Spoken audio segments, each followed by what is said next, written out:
Late Night, Iain Lee on Talk Radio. We have ways of making you talk.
That's the new song from the Monkees, right? And not only is it brilliant, right? Not only is it a really good song from the album, it's probably one of the best songs they've ever done. Imagine that. They're in their 70s, and that's one of the best songs they've ever done. Ever, right? And it's flipping brilliant, okay? It's written, here's a reference for the kids. It's written by the guy from Death Cab for Cutie. I have no idea who they are, but they must be good because they got the title of their band from a line from a song by the Bonzo Dog Doodah Band. So they've got to know what they're doing. And then they write something like that. And 0844 499 1000 is the phone number if you want to give us a call. I've been doing a lot of thinking recently, right? I've been thinking a lot recently because of, stuff that's going on. And, because I was told a week ago that my mum was dying. A week ago I was thinking, Jesus, mum's going to die, man. And I bunked the night off and stuff like that. And if you missed Katya's call at the end of the show yesterday, we put it out as a separate podcast today. And it seems to be a lot of things are kind of falling into place, right? I think I know where I'm going with this. Indulge me. 0844 499 1000 if you want to chip in at any point, right? So I didn't know my dad particularly well. Okay, didn't know him very well at all. Because we fell out for a long time, and because he didn't allow anybody to really he didn't allow me and my sister to get particularly close to him, right? He was a bit weird when we were growing up. Here's my cod psychology. I think he was an alcoholic. I think he was, but he stopped drinking. He stopped drinking very, very suddenly. And I asked him years later, why did you stop drinking? And he said it was because I was driving home one night, pissed, and I nearly knocked over a police officer on a motorbike. In fact, he may have even knocked this guy over. I don't really remember. And he said, and that was the last time I ever had a drink. And that was like years ago. That would have been in the late 70s, early 80s, right? So he stopped drinking, and I believe he did, and this is all kind of cod psychology. I believe he was kind of white-knuckling it, and he was living as a dry drunk. And so his alcoholic addiction, when you suppress one addiction, right, then an addiction tends to pop up somewhere else, okay? And you can stop drinking and then you start taking drugs, or you stop taking drugs and then you start, whatever it is. I have a very strong suspicion that my dad was a sex addict, right? I don't know any of this. This is kind of me filling in the gaps, right? But I know that he found it very difficult to remain faithful. And the reason that we fell out is because I found out, he left my mum like years and years ago.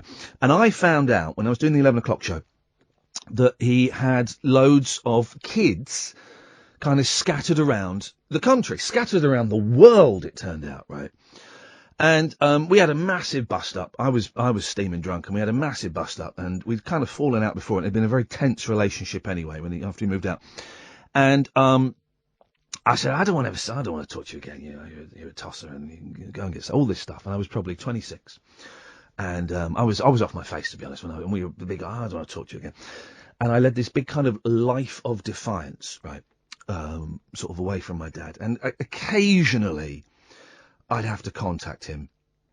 But we didn't really. We didn't really talk. And I felt that was a right and just thing to do.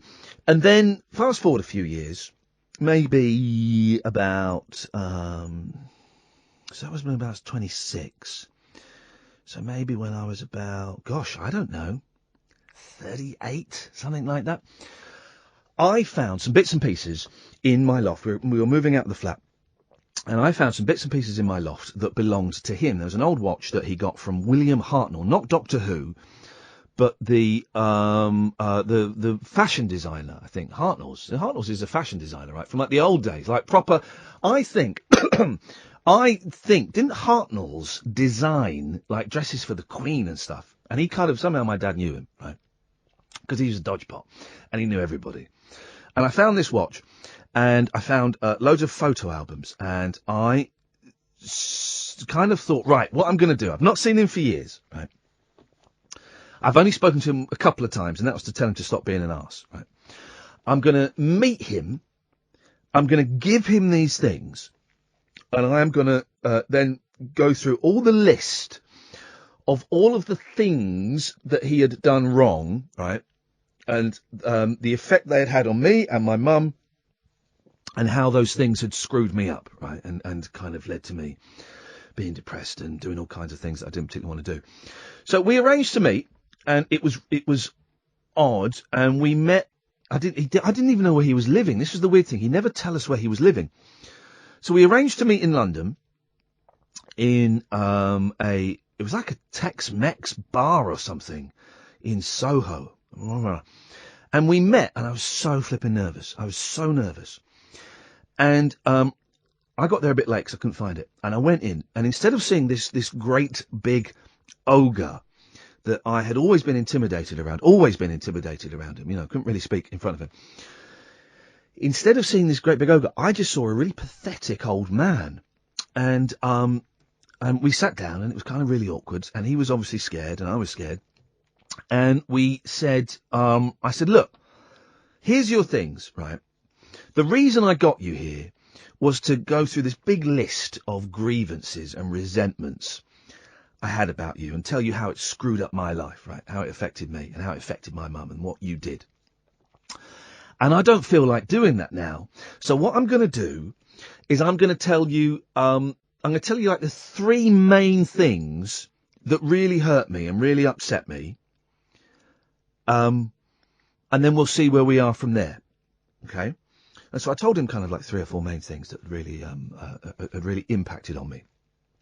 And 0844 499 1000, by the way. And I kind of know where this is going to end, right? And I have no idea. This wasn't how it was meant to start. Trust me, I think I know where I'm going with this. I kind of know what the ending's going to be, and it might catch you by surprise. It will catch you by surprise because it's not really that relevant. But, well, it is a little bit relevant. Well, it is relevant, otherwise I wouldn't be doing this. So, I told him these things, and I said, but now I'm sat here telling you how you've impacted on my life, right, and how you, in a negative way. I'm starting to realise that actually, yeah, you did those things, but also I had a part to play in some other things as well. And it was the weirdest thing, man. I then started to apologise for some of the things that I had done that had been responsible in our relationship breaking down. And he was sat there and he was crying, man. It was the weirdest thing. He was crying. I've never seen my dad cry. And I said, but do you know what? I forgive you. I forgive you for cheating on my mum, for lying to me, for having kids, you know, hither and thither. Hither and thither? Thither. Hither and zither. Hither and thither. Oh, here comes a cup of tea. Thank you. Perfect timing. I said, I forgive you for that. And I was going to tell you to F off and never wanted to see you again. But now I'm kind of thinking, if you'd be up for it, maybe we could see about the possibility of rebuilding a relationship, right? I'm not going to call you dad for now. I don't want to know anything about my brothers and sisters, apart from my sister that I grew up with, right? Don't want to know anything about those guys. But I am prepared to start the groundwork to see if we can build a relationship. And if it don't work, it don't work. But if it does, it does. Groovy. And we kind of hugged and we filled in a few gaps in what we've been up to and stuff. And he went. And we did. We started to build a relationship very, very slowly. And he met one of my boys, and my sister wasn't particularly interested in this at all. And after I'd met him a few times, I can't remember like the second and third time I met him. Don't remember. My sister phoned me up and she said, because it was harder for her because she was closer to my dad than I was closer to my mum, and she was closer to my dad. And she said, "How's it been going with dad?" And I said, it's all right. It's all right. He's damaged goods, but it's all right. And she said, do you know what? I'd like to come and meet him. And that was weird. So we had this day where she came and met him with her kids and and it was great, right? And we all kind of got on and we started to get a kind of a family relationship. And we met up with him, I don't really remember, maybe I met him about 3 times, and then with my sister maybe we met him 2 or 3, maybe 3 more times, and she went to stay with him in Gloucester. He lived in Gloucester. And then November of like 2-3 years ago, I can't remember, he phoned up, right, and he said, "I got some bad news, man." I said, "Oh yeah." He said, "I've got cancer. I was like, "Oh, Jesus." Thinking it'd be nothing, And he said, "Cancer of the pancreas."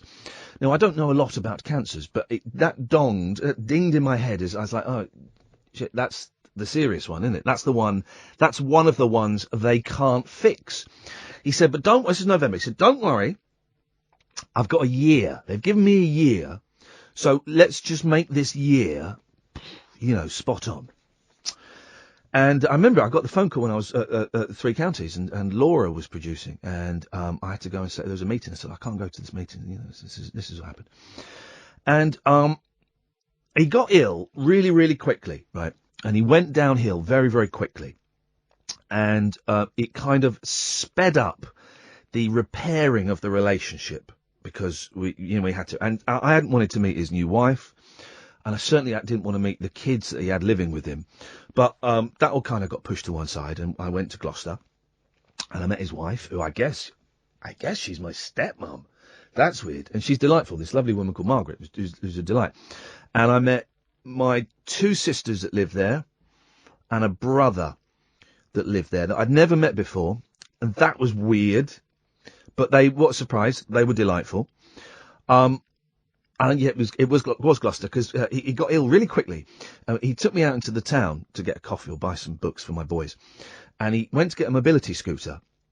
And he said, why don't you pop down that street down there? I was like, oh yeah, what's down there? He said, oh, that's where Fred West used to live. Typical mate, go and have a look, see where Fred West used to live. Well, I get there. All right, nice one, man. Yeah, thanks very much. And it turns out that he'd misheard the thing about having a year to live. He got it completely wrong, and he only had about 3 months. And he told me in November, and he died in February. And the collapse of his health was incredibly quick. I mean, just, you know, he went from being this big bloke to being a very skinny frail man to you know, being on his deathbed and stuff. We're late for a break. Let me take a little pause. 0844 499 1000. I'll kind of carry on, and I'm trying to get to somewhere specific, and I'm getting a little bit lost, but just bear with me. Late night Iain Lee on Talk Radio. We'll get you talking. So, here's the thing, right? So, got ill in November and he died in February, right? I can't think it was 2 years ago or 3 years ago. I haven't got a clue. My concept of time is completely screwy, right? So, it was very upsetting, and we did the funeral and stuff. I got a few laughs at the funeral, let's be honest. I got a few laughs, and I met another one of my brothers. I think there's one more brother I've not met. I think there's one that lives in Australia. I don't know.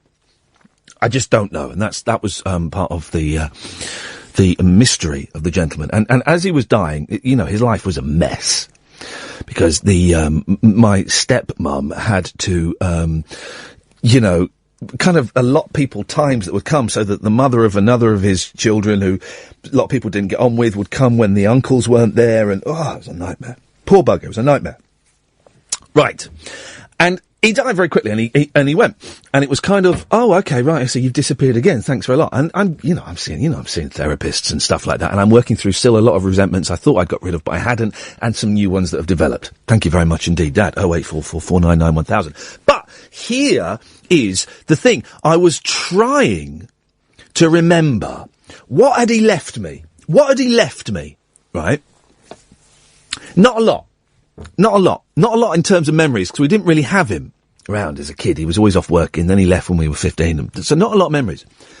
But something clicked in me today, and I remember one song, right? One song that my dad gave me as a kid, right? This song wasn't that song we started with, because that song hadn't been written. It's a new one. One song, right, that my dad, we used to play it as a kid. It was on the radio. It was a big hit. I think it was a hit. It was certainly on the radio a lot. And, he had it on record. I remember he brought it home one day and he had it on record. And I love this song so much. I must have been about 6, right? And I remember the biggest thrill I got was when he said, do you want this record? I was like, what? Do you want this record? I was like, yeah, flipping heck, man. Awesome, thank you. And I had a big dance set record player, and I would play it. And we didn't have a tape deck in the car, but what he did was we had a little cassette recorder, and he would secure it to the middle of in between the driver's seat and the passenger seat, and we play tapes in there. And this song, I would ask him to play all the time. Like now, the kids want me to play 789 by the Bare Naked Ladies all the flipping time. All the flipping time. I wanted this song played all the time. And the thing is, right, I had completely forgotten. I'd forgotten about this song. It had completely gone from my memory. Until today, it popped in my head. I have no idea why it popped in my head. But this song just popped in my head. I thought, oh. Now we're kind of getting to the point I was trying to say, and I don't quite know how we get to this point and then we get out of the point, but it doesn't matter. I haven't heard this song since I was 6. So you do the maths. That's 36 years. I've done the maths for you. You don't need to do the maths. Haven't heard this song for 36 years. We're going to play the song in a minute, right? Now, I remember it. I literally haven't heard it. I heard like a second. I downloaded it off iTunes. I heard a second of it to make sure it was the right one. Right. I remember it as being a rip-roaring roller coaster of a rock. It's like a real rocking song, right? Really rocking. but funny at the same time. There is a very strong chance that when we play it, it could be a stinker, right? And I've got a feeling it might be, because it's a novelty song, right? It's a novelty song, and novelty songs don't really stand the test of time very well. I mean, imagine if I'd been born 15 years later, this song would be Mr. Blobby, and we'd play it, and you'd be going, geez, that's no good. But the way I remember this song, and I guess I'm talking about this because we've been talking about brains and perception and memory and all of these things this week, right? And I'm trying to see if my memory tallies up with how this song actually sounds, right? If 6-year-old me can communicate to 42-year-old me what this song is actually like, right? And it's a really stupid record. I think I don't know. I vaguely remember it being a B-side, but it was on the radio a lot. I mean, it may have been one of those things where the A-side was quite serious, and the B-side, they flipped it over because it was more fun. 0844 499 1000. By the way, Alan, I'll be with you in a minute. Let me try and describe how I remember this song, right? I remember it being like really rocking, but with a bit of a country vibe to it. I remember it being hilarious. Absolutely hilarious. I also remember not getting why it was hilarious, because it's quite rude. It's quite a rude song, right? The only reason I knew it was hilarious was because there were people doing funny voices in it. And I don't know if there's any there wouldn't be swear words in it, would there? I don't think so. I don't think people swore on records in the 70s. The only reason I knew it was hilarious was because people were doing funny voices, and it's recorded live in front of an audience, right? And I remember listening to this record and thinking, man alive, those people in that audience are having the most fun in the world. You hear the laughter. I remember it being just the most outrageous peals of laughter I've ever heard, before or since, right? People having the most fun that they could possibly have, right? And the closer I'm getting to playing it, it's queued up here, right? We'll play it in a bit. We'll talk to Alan first. The closer I'm getting to playing it, the more nervous I'm getting, because it could be an absolute turkey. You know, sometimes you watch a film that was really important to you as a kid, you go back and watch it and it's rubbish. You can see the strings, you can see, this bad, and you think, oh, I wish I hadn't bothered with that. There's a very strong chance. Let me bring Alan into the conversation. Evening, Alan. Good evening, Ian. I just know you have to go to bed soon, so I thought I'd get you on. No, I'm on my mobile tonight. Oh, beautiful. What's wrong? You sound a bit down, buddy. No, just listening to this sad story you're giving. Well, it is a sad story, and I miss my dad so much, I miss my dad so much, and there's a strong chance I might start crying a bit later on, because I can feel it welling up a little bit, and I don't particularly want to, but I do miss him, and I'd really like to have a word with him at the moment, and just chat through some bits and pieces, but I can't. But it's weird. I was really trying to think, Alan, of what he left me, and what he left me was not... Well, he left me lessons on how not to be a dad and how not to treat women. But for some reason, this one song is the one thing that today has just kept popping up. Every time I thought of him, it's just this song. Would you play to his funeral? No, when you hear it, you will realise how inappropriate it would be to play at someone's funeral. No, the song we played, and I can never listen to this song ever again, was, what one was it? It was Neil Diamond. I'm going to well up. It was Hello Again by Neil Diamond from the Jazz Singer. We played that as we're carrying in the coffin. Oh, jeez. What an album. What an album. The Jazz Singer. What an album. What a song. What a memory. I can never listen to that album or watch that film ever again, which is a shame. Oh, no. Well, some of that for me was America. What, from the Jazz Singer? Yeah. They're coming to America. It's one of the best power ballads of all time. Yeah, it's a great one. But it's the best, and we can do this as a side phone-in, songs about countries. It's, as far as I'm aware, it's the best song about a country. Yeah? Can't think of any other songs about countries. Oh, Land Down, do you come from the land down under? Men at Work? Men at Work. Yeah? Oh, this is a good little phone in that. We'll do that. 0844. Central in Africa? Yeah, we go. We're in. 0844 499 1000. Africa is technically a continent, but songs about countries. We'll have that. We'll have that. So I'm going to play that. We're going to have a quick break, Alan. Yeah. Then I'm going to play this song. And you can call in, by the way, guys. I'm aware that I've probably, back in the USSR. Thank you, Periscope. This is a good phone in this. I'm aware that kind of, I've given a bit of a mood dampener, so people may be reluctant to call in. Don't worry, with all these things, you can call in and change things around. We're going to have a break, Alan. Yeah. Then I'm going to play the song that is my dad's lasting legacy. And I guess I'm playing it for at least two reasons. One, because it reminds me of my dad, and it's just been in my head today. And two, because we've been talking about brains and perceptions and memory, I want to see if this... I want to see if this song sounds like it did to a 6-year-old. It won't, because I'll get the jokes in this now. It's filthy jokes, right? It's not bad language, but I remember it being filthy, right? But I'll get the jokes now, and the jokes probably aren't that funny. But at the time, I remember laughing because people were laughing, and it seemed a bit naughty. And also... I forgot what the other thing was going to be, but there we go. Okay. So that's what we'll do, Alan. And I'll speak to you a bit later on, maybe. Yeah. Ta-ta, mate. We're going to play... Oh, hang on, John's on the line. Yes, John. Hello, Ian, you alright? Yeah, I'm alright, fella, yeah. Well, I say alright. I've been listening. It's a bit of a weird... Not a weird one. Heartbreaking one this evening. Well, it is a weird one, and, I'm really aware that I'm making it a hard gig for myself tonight, because this ain't going to get the phones alight, because I've not asked a question, apart from bands singing songs about countries.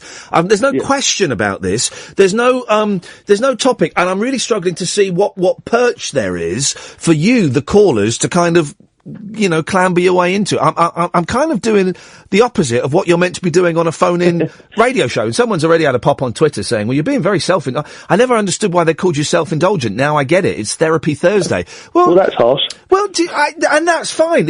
I'm aware this isn't going to be for everyone. Do you know what I mean? But I just feel that this is something that I need to say. So we're going to play the song in a minute, and there's a lot of pressure on it, right? There's a lot of pressure now, because I've kind of built this thing up. Yeah. Well, that's what, because the reason I was phoned in, I'm the Haunted Socks guy from the other week, by the way. Oh, blimey, how them socks doing? Well, they got burnt years ago. Yeah. But just what you were talking was really resonated with me, because end of last year I had a really crappy couple of weeks, and my nan died. Her name was Gladys Knight, not the famous one. Was she really? Isn't that funny? Yeah. What a brilliant name. From that, my mum's nickname, my dad's pet name for my mum is Pip, obviously. Yeah, we go. Yeah, of course. Yeah, and the Pips. Well done. Yeah, lovely. And when she died, I chose some of the music at her funeral. Yeah. So I'm getting a little bit shaky now. But I was, so what you were saying about songs that you sort of can't listen to, but you want to listen to, because you're not sure if they have that same feeling again. The last time I saw her and my granddad out together, they played the song "I'm Feeling Glad All Over." Oh, that's Dave Clark 5, isn't it, I think? Yeah, I think that's right, yeah. And so when it came on, my granddad, in the middle of the local bowling club where they were members of, just started, want of a better phrase, filling my nan up. Yes! That's what he was doing, yes. He was feeling glad all over. And so I can't now hear, or, that song, it gives me good memories, and it's but also sad at the same time. So, and it was a sort of, I gave a eulogy at the funeral as well. Isn't that a tough gig, man? That's hard work. And I wanted it to be light and airy as well, so I tried to give a couple of jokes, got a couple of laughs from some people, but you think, am I doing the right thing? And then in my eulogy, I said, and this song probably is going to sound inappropriate to some of you. And then it came on, feeling glad all over at a funeral. Probably everyone was thinking, why is he feeling glad all over? Yeah. But those of us that were there that night got it, Oh, thank you, John. It's the giving the eulogy. It really is. It's a tough one, man. I got a few laughs, and I told a few jokes, funny stories about my dad. But there was one bit, man. Right? Yeah. And I was, because the funeral, there are a lot of I've not seen my dad's side of the family since I was 15, and that was my choice. It was the wrong choice. It meant I never saw my nan and granddad again, and they died. And I didn't see my aunts and uncles. I was meeting a lot of my aunts and uncles for the first time since I was 15 at that funeral. Right. So it was tough. And there was a moment when I looked out there, and, I couldn't speak. And I just had to stand there for like 10, 15 seconds and swallow it, man. Yeah, do you know what I mean? You get that feeling. You've got all the words in your head. Yeah. And you want to. It's like almost like you were saying yesterday, but it's the reverse, where you've got all the words in your head, and you want to get them out, but you can't. Yeah. You're not trying to suppress them. You want to get them out, and like you say, you've got all these 3 faces, and I could see my mum had lost her dad 2 years before, and then her mum had now died, and you're trying to be supportive for her. And my eulogy, I sat up and I struggled and struggled. I was rehearsing it. I couldn't stop getting to a certain point before I cried. But I was trying to make it as well. I didn't want to make it all flowery and light. Yeah. I was trying to point out the fact that my nan could be cantankerous at times. Yeah, you want to be honest, yeah. Yeah, but it was personal, not just to me, but for everyone else in the room. And so you're almost trying to get people's not respect. What's the word I'm trying? You're trying to get onto people's psyche and stuff to remember what they were doing. And the weird thing is, right? Yeah, they're in that box next to you. They're 2 foot away from you in that box. Yeah, you could couldn't get over that. Put your arm out and touch the coffin. Yeah, and you're like, geez. Have I got this wrong? Are they going to pop up at 1 minute? And go, gotcha. Did you travel in the main car? Yes. Yeah. That is weird because I'd never done that before. And you get because you start off, with the fella walking. You start with the fella walking in front of you, right, waving the flag or whatever he does. And as you're driving through the town, strangers are looking in. As we do, and strangers are looking, and people were doffing their caps, and we pulled up at the crematorium. Flipping heck, man! It was like really okay. It's the best thing. It was like going to a really sad film premiere, or it was like really sad. Like being weirdly packed. Yeah. It was like really sad. It was like really sad Beatlemania in that you're getting out of a big car and everyone is looking at you. And I don't know about you, Ian, but could you feel every single set of eyes as well? It's like as you got out of the car, because I don't know, my nan was cremated at Mortlake Crematorium. Yeah. It's a great big long line of people. And as I got out of the car, I could feel, and it's like I'd made eye contact with absolutely every single one of them. And they were all looking at me, and it's almost like I felt like they were expecting me to do something there and then. Yeah. Like do some sort of silly dance or something. I could just feel. And of course they're not. Of course they're not. No. They're kind of willing you through it, basically. That's what they're doing, yeah. But at the time you're thinking, wow, why are you all looking at me? You've got, this is what's going on. Even I did this before, but even now as well, when I do see a funeral cortege go past, I always do stop, and I don't look in for that reason. I bow my head, and I wait for the car to pass before I carry on. I don't look in. If I've got a hat on, I'll always take my hat off. Always take my hat off. John, listen, thank you for that call. I appreciate that. And it's funny, isn't it? We don't talk about funerals. And Katia yesterday just sparked off a little thing in my head. We don't talk about funerals. No, it's one of those things I think we do need to it does become less like that for other people that might be about to go and do this. Go, oh, okay, so everyone goes through that feeling. Yeah. Everyone has that dry mouth, and I'm not being funny, but if someone that does what you do for a living stands there and goes, oh, the words have stopped, then maybe it's not just, inexperienced people that can't do it, of course. John, I really appreciate your call, mate. Thank you. Cheers, man. Thanks for calling. 0844 499 1000. We're going to, I will play the song in a minute, I promise. Yes, Mark? Hello, Ian. Evening. How you doing? You okay? I'm alright, thanks, mate. What you got for us? Good, yeah. Do you know what? I've been talking to myself in the car for the past half hour because hearing yourself talking about your eulogy and also about your dad as well. I was in the same position 2 years ago, when I lost my dad to cancer as well over about it was only a period of 6 months, something like that. Yes. And you know what you're saying about the eulogy? It was so difficult for me as well. I mean, I was just listening to your last caller there, where he was saying, he was reading it, and then he broke up a little bit as well.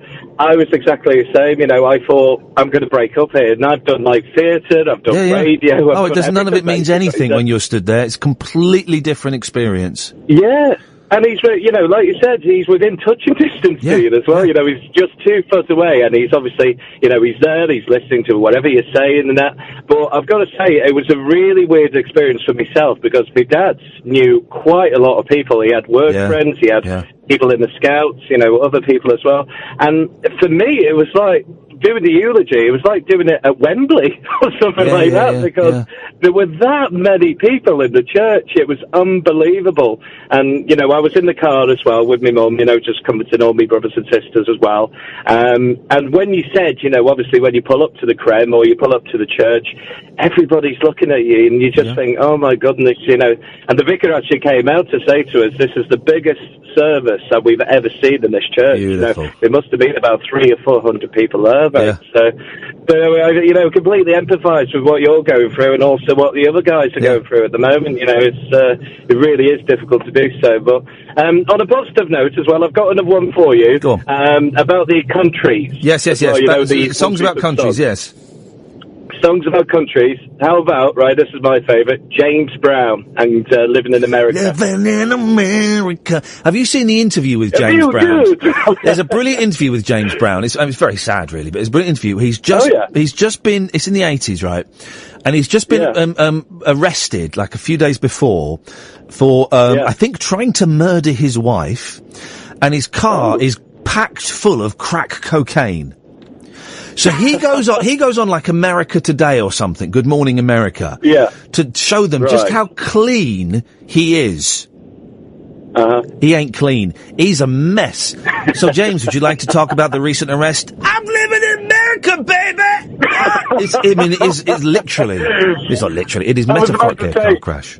He really shouts every sentence to the order. He did used to shout every sentence. It's like, how are you doing, James? Yeah, I'm good. Yeah, hey. Mark, listen, thank you very much for that. 0844 499 1000. Let me just get back to the song. And Bill, stay there. I will come to you. So, the point of this is, there is no point. And I'm starting to realise that most radio, they try and have a point. There's got to be a point. Last night on the drive home, I was listening to the two mics. But then when it got a bit too sporty, I flipped over to LBC. They were doing 2 hours. 2 hours. Are there enough public toilets? Yeah? I got home just before 2, and I turned it on again. Coming up in the next hour, we'll be continuing this conversation. The question is, are there enough public toilets? Sweet Lord. God. That's what radio has become. Do you know what? A lot of LBC's got big listening figures. We'll get our listening figures in August. They won't be anything like that. Maybe that's what people want. I don't know. But it's dawned on me. There doesn't actually have to be a point, and there doesn't actually have to be a question. How's that, guys, for destroying everything you know about radio? There doesn't actually have to be a question. There can be, dig this, a conversation. So I'm going to play the song. This is the song that as a 6-year-old boy, my dad, who at the time I looked up to him and I revered him, he gave me this on an actual record. I haven't got it anymore. He gave me this on an actual record. I would play it non-stop. And the people in this song seemed to be inhabiting this amazingly hilarious, naughty world. I haven't heard this song for 36 years. It might be complete and utter pony. It might be. There's a really strong chance it might be. Either way, this is it. I want to listen to see if it sounds any good. And also I want to listen to it and see if it sends me back in time. I'm going to see if I can do a quantum leap within my own lifetime and go back to being 6. Shall we have a listen? It might be terrible, but it doesn't matter. Hello, everyone. This is your Action News reporter with all the news that is news across the nation on the scene at the supermarket. There seems to have been some disturbance here. Pardon me, sir. Did you see what happened? Yeah, I did. I was standing over there by the tomatoes, and here he come, running through the pole beans, through the fruits and vegetables, naked as a jaybird. And I hollered over to Ethel. I said, "Don't look, Ethel!" And it's too late. She'd already been incensed. Here he comes. Boogie-dad, boogie-dad. There he goes. Boogie-dad, boogie-dad. And he ain't wearing no clothes. Oh, yes, they call him the street.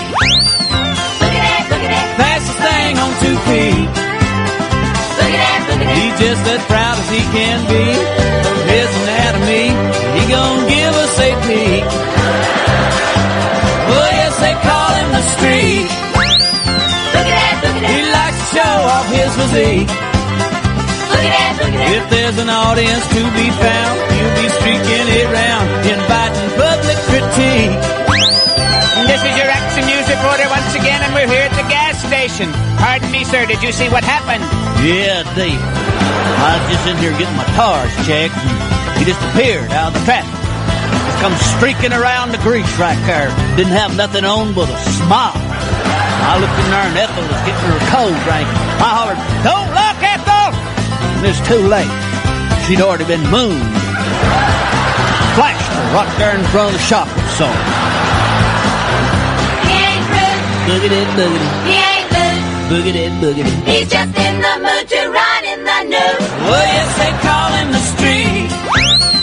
Look at that, look at that. He likes to turn the other cheek.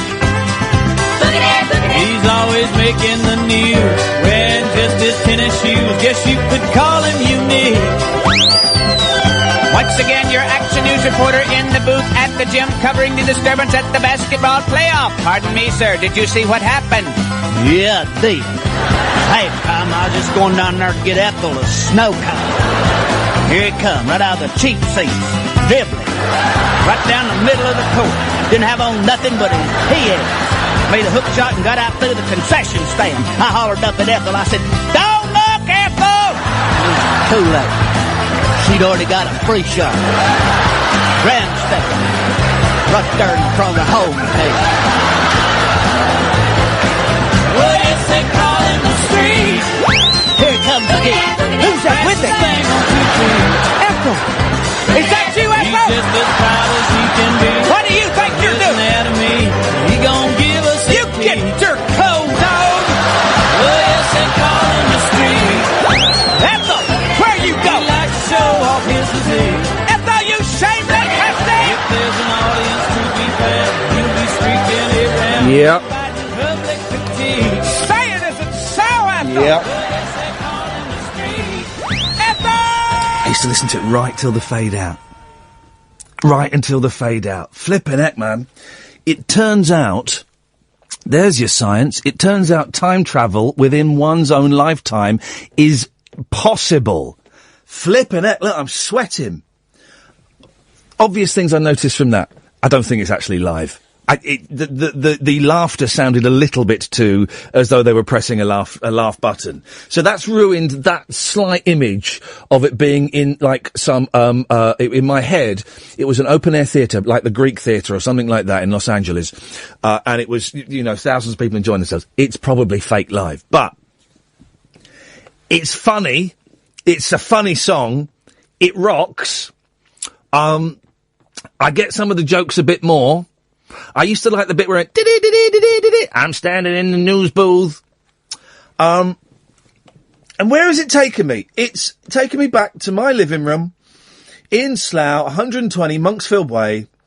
I remember him giving me the record. I remember it. It was night time and the curtains were drawn, but I knew it was dark outside and he gave me the record.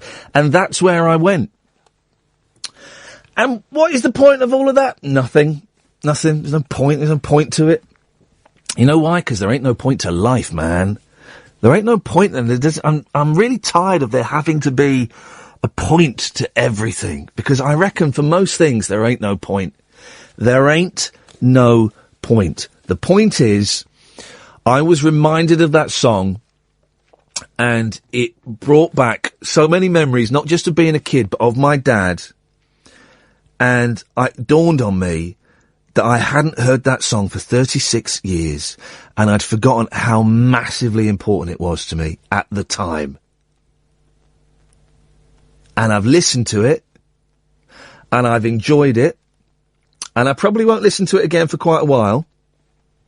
I can feel all of this stuff welling up. Do you know what I mean? Do you know what I mean, Kath? I can feel all of this stuff welling up. Some of you may never have heard that record before. Well, you're welcome. There you go. You can have that. That was what the 70s sounded like. That's what the 70s sounded like. I didn't know. I did know what a streak was because I asked my dad and he explained it to me. And the 70s and the 80s, there was a lot of streaking going on. You don't get streaking these days. Christ knows why. It surely is if you went streaking now, you'd be arrested as like a pervert or a paedophile. No one streaks anymore. If there was more streaking, I might be into football. Men and women. We need more streakers, right? Don't we? What's wrong with it? 0844 499 1000 is the telephone number. If you want to talk about that, that's groovy. If you don't want to talk about that, you know what? That's groovy as well, man. I'm starting to get a handle on what this show is, right? Or what this show could be. This show could be unlike, anything else at all. I think it already is. But I think we can there's like another 2 or 3 steps we can take in that direction.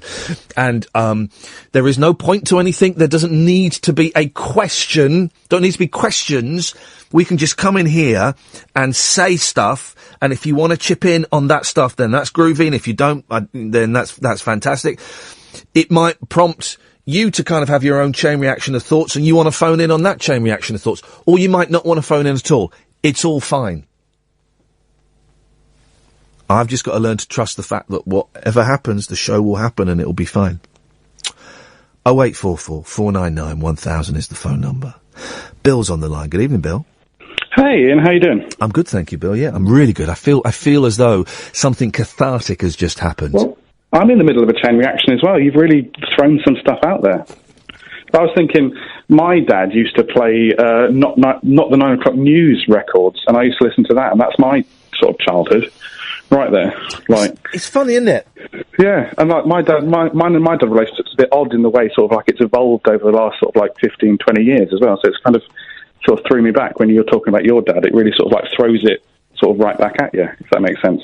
Yeah, it does, and no, of course it does, completely. Where do you still have those? Not the 9 o'clock news records. He does. Yeah. Is that they're at his house, and they're still brilliant. And that's where I got. I'm not a big music fan as a result of my dad. If I'm sorry to say that, I know that's bad, but because of the records that he used to play were very much comedy. I sort of listened to all those sort of like, the old sort of Radio 4 going through, and that's my sort of like upbringing there. Yeah. And it's funny, isn't it? It's funny because my mum and dad would listen. It was basically Neil Diamond on my dad's side and Doctor Hook on my mum's side, right? And I hated it. Yeah. Hated it. Oh, I thought it was rubbish when I was about 6. Yeah, I bet you love it. When the old Python stuff, and now I get the cheese shop. I get it now. Oh, and I'm going to see Doctor Hook in a couple of months. Dennis, the singer from Doctor Hook, is a mate of mine. Yeah. I've been to see Neil Diamond loads of times. I love it.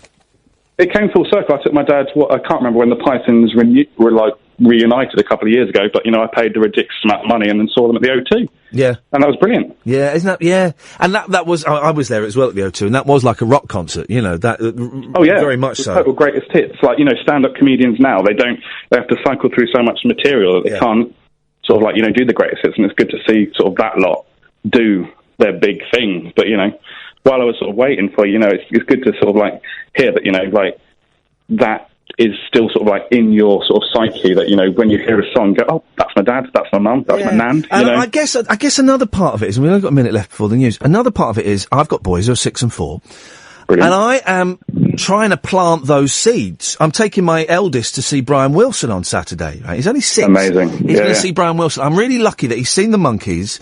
He's going to see a version of the Beach Boys, because these guys aren't going to be around for much longer. Yeah. And hopefully, I've seen Brian Wilson, brilliant. Yeah, and hopefully, well, not hopefully, maybe it will stick with him as something special. And in 40 years' time, he'll play Pet Sounds, and it will remind him of me. Yeah. Or maybe it won't. My dad did the same thing with food. He took me to like my first curry when I was 6. Love it now. Isn't that It's funny? that it sort of like goes through. You still. Well, still- Curry does. That's the problem. It does it, all the way through. Hey, nice call, Bill. Thank you, mate. Cheers. See you later. Appreciate that. I'm joining a lot of dots in my head. I'm hoping that I am planting these seeds in my boy's head. And maybe when he listens to Caroline No or God Only Knows in 40 years' time, he'll think of me. Or maybe he won't. Do you know what I mean? And it's absolutely fine. Talk Radio. 0844 499 1000. So if you want the kind of the fun old school radio question, songs that are about countries, there you go. If you want kind of the new school future of radio phone-in, then I'm pushing the last hour in your direction, and that's all I can do with it. I haven't got a shorthand for it. 0844 499 1000. This is Talk Radio. Across the UK, online and on DAB. Take a far-out trip into the twilight zone of late-night radio with Iain Doo-Doo-Doo-Doo-Doo-Doo-Doo. Unmissable late night radio with the original king of unconventional conversation. Make contact with Iain Lee. Late night Iain Lee on Talk Radio. We have ways of making you talk. 0844 499 1000 is the telephone number if you want to give us a call. We're making a breakthrough, guys. We're building very slowly something new and unique. What does that mean? I don't know. And tomorrow's show might be a load of old rubbish. I don't know, and that's the beauty of it. It doesn't matter. It doesn't matter. When I wanted to stand up in my boys' performance yesterday and shout, "None of this matters," I think a little fuse snapped, a little fuse blew in my head. And none of it matters. None of it matters. This show, man, guess what? This show doesn't matter. And if it's good, that's great. And if it's bad, that's great. It is what it is. It will be what it will be. And that's partly down to you lot. 0844 499 1000. And here's a name I've not seen for a wee while. It's Habiba. Hello, Habiba. Hello, Ian. How are you? I'm good, thank you. How are you doing? I'm not too bad. First of all, condolences on the loss of your dad. Well, thank you. It was a couple of years ago, and or 3. I don't know. I'm so terrible with time, Habiba. I think it was 2 years. It might have been 3. I don't know. I just don't. Honestly, my grasp of time. I don't know what it is. I don't know if it's these new pills I'm on, or if it's just. I think it's just a general thing I have. I don't do time very well. Anyway, it doesn't matter. I just wanted to talk to you about the funeral bits. Yeah, go on. As a funeral director, it's really easy to organise funerals when you're not connected to that person. Yeah. But as I've got older, I'm now finding, 2 years ago I buried my best friend. Last week I buried my best friend's dad. And I'm now burying my friend's parents. Oh, man. And it's so hard because I've built up a relationship with them. A lot of them have known me since I was a little girl. Yeah. And now, and that is, it's just the worst. I can't, I'm all emotional. I'm terrible. But if I don't know the person, I can just get on with my job, easy as. But 2 years ago, when I drove my best friend's funeral, I drove the hearse, I had to put glasses on. I was weeping all the way. I just could not control myself. How common is it for a funeral director to bury their own friends and their own family? Very. Really? Yeah, you get discounts. I'm sorry to be blatant. Oh, I'm sorry to be blatant, but all my friends know that if they come to me, they'll get it at cost price. Oh, well, good for you. Good for you. Well, that's because they're half expensive funerals, Habiba. They don't have to be. That's the thing. There's a lot of markups, and that kind of annoys me quite a bit because some funeral directors, they play the old, oh, this is the last thing you can do for this person. Oh, stuff that. And it's ridiculous. I don't want the brass handles and all that. Give me what's the cheapest box you got? You got any cheaper? They don't come with brass handles, Ian. Most universal coffins, which is what you probably had, which is a veneer coffin, come with plastic handles. Oh. They cost about £100. You are not charged that. You are charged several hundred more. Yeah. It's crazy, isn't it? But, it is. But it's that thing, isn't it? When you're there and it's your mum, you think, I want the best for mum, even if it costs another £3,000-5,000. I want the best for mum. Mum don't care. Mum's gone. Mum doesn't care at all. And also, people try to please other members of their family and worry about what they're going to think. And you really shouldn't, because you're not going to please all of the people all of the time. As long as you know what you've done is the best that you can do and would have made that person happy, screw everyone else. It's too much pressure for people when they're grieving to make sure that they're pleasing every member of their family, especially your elders. When you say you did the funeral for your best mate, did you do everything? Did you tend to her? I'm assuming it's her body and things. No, it was a guy. It was a guy. Yeah, no, yeah. So, or did you have to hand that to someone else? No, I got a couple of drivers that worked for me to go and pick him up. Yeah. He was then prepared by another friend. Right. I organised all the coffins and, liaised with the church and everything to do whatever. I didn't do much, really, apart from just, organise, just all the organising bit, and then I asked if I could drive on it, and I got it all for them quite cheap, because what they wanted was like an American-style casket, which you'll be charged about £1,500 to £2,000 for, and I got it for a lot cheaper. Yeah. And they could get the cheap, the cars cheap, limousines cheap. And so, but the other big expense is burying the actual grave. I'm surprised people still get buried. I thought there was no room left. There is room left, but it's extremely expensive. And the problem is, if you come from the Islamic or Jewish faith, you have to bury. Oh, blimey. And Catholics. Right. And Catholics. Okay, yeah. But Chinese Buddhists and Hindu Sikhs, and some Christians, they will cremate. And so cremation is a lot cheaper. Yeah. Cremation paper's about, £700? But burial, the cheapest grave at the moment in not a very nice cemetery in London, near Stratford, is £1,300. But the cemetery is really unkempt. Unkempt? Ross Kemp? The cemetery is near Ross Kemp's house, and he'll be furious. He will be furious. And then if you want to bury out of your borough, you could be paying anything up to £12,000 for a grave. Yeah. Yeah.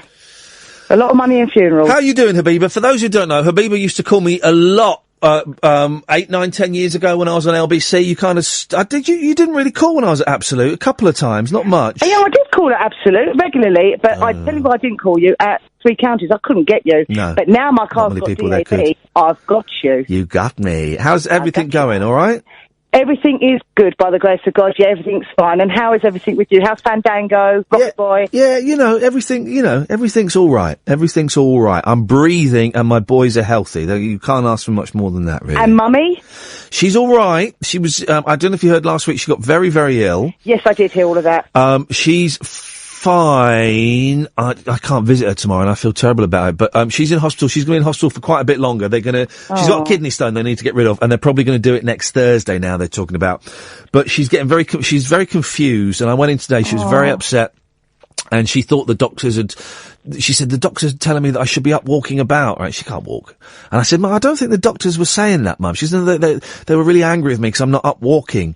I said, Mum, I don't and I had a little chat with the nurse, and of course that's not what they said at all, Ian, how do you cope with watching someone you love deteriorate? Because I have no idea how I'm going to cope with that. I mean, how do you cope? Because I know you've got depression as well. Yeah.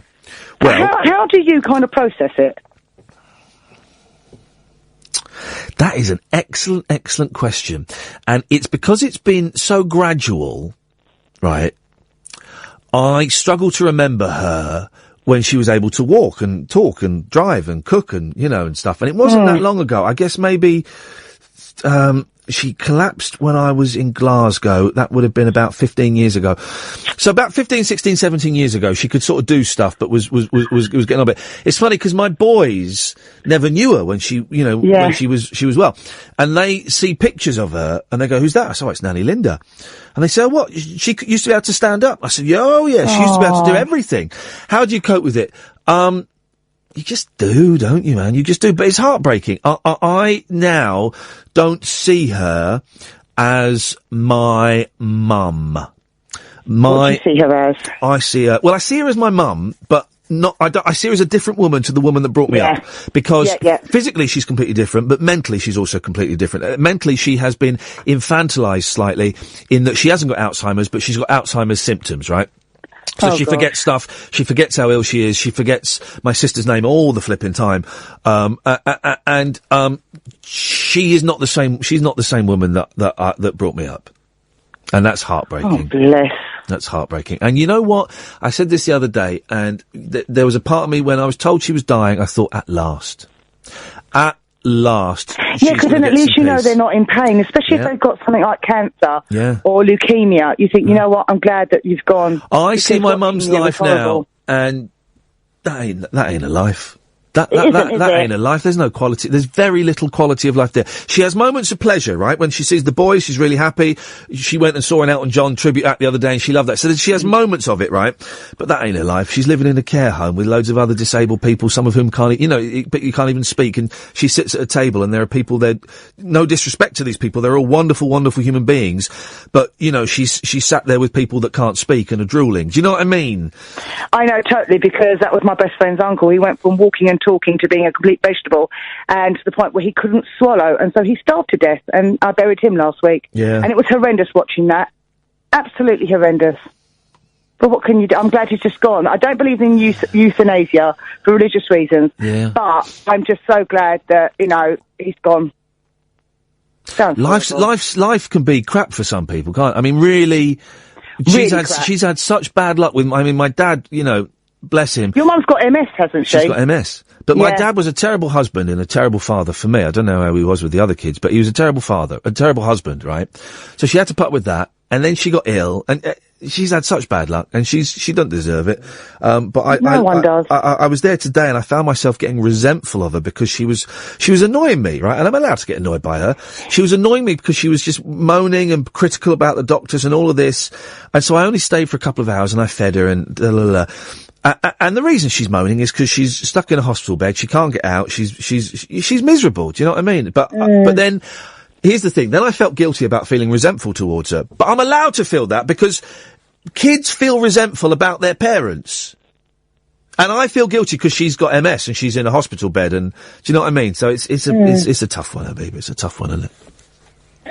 It is a tough one, but at least you're there for her. There are a lot of people that don't have anyone around them at all. Oh, I sat there today, and I was reading a bit of the Danny Baker book to her today, and she loves that. Absolutely loves it. So, yeah. And hopefully she'll be out soon once we've got this rotten kidney stone out. Yeah. Mummy will be out, hopefully.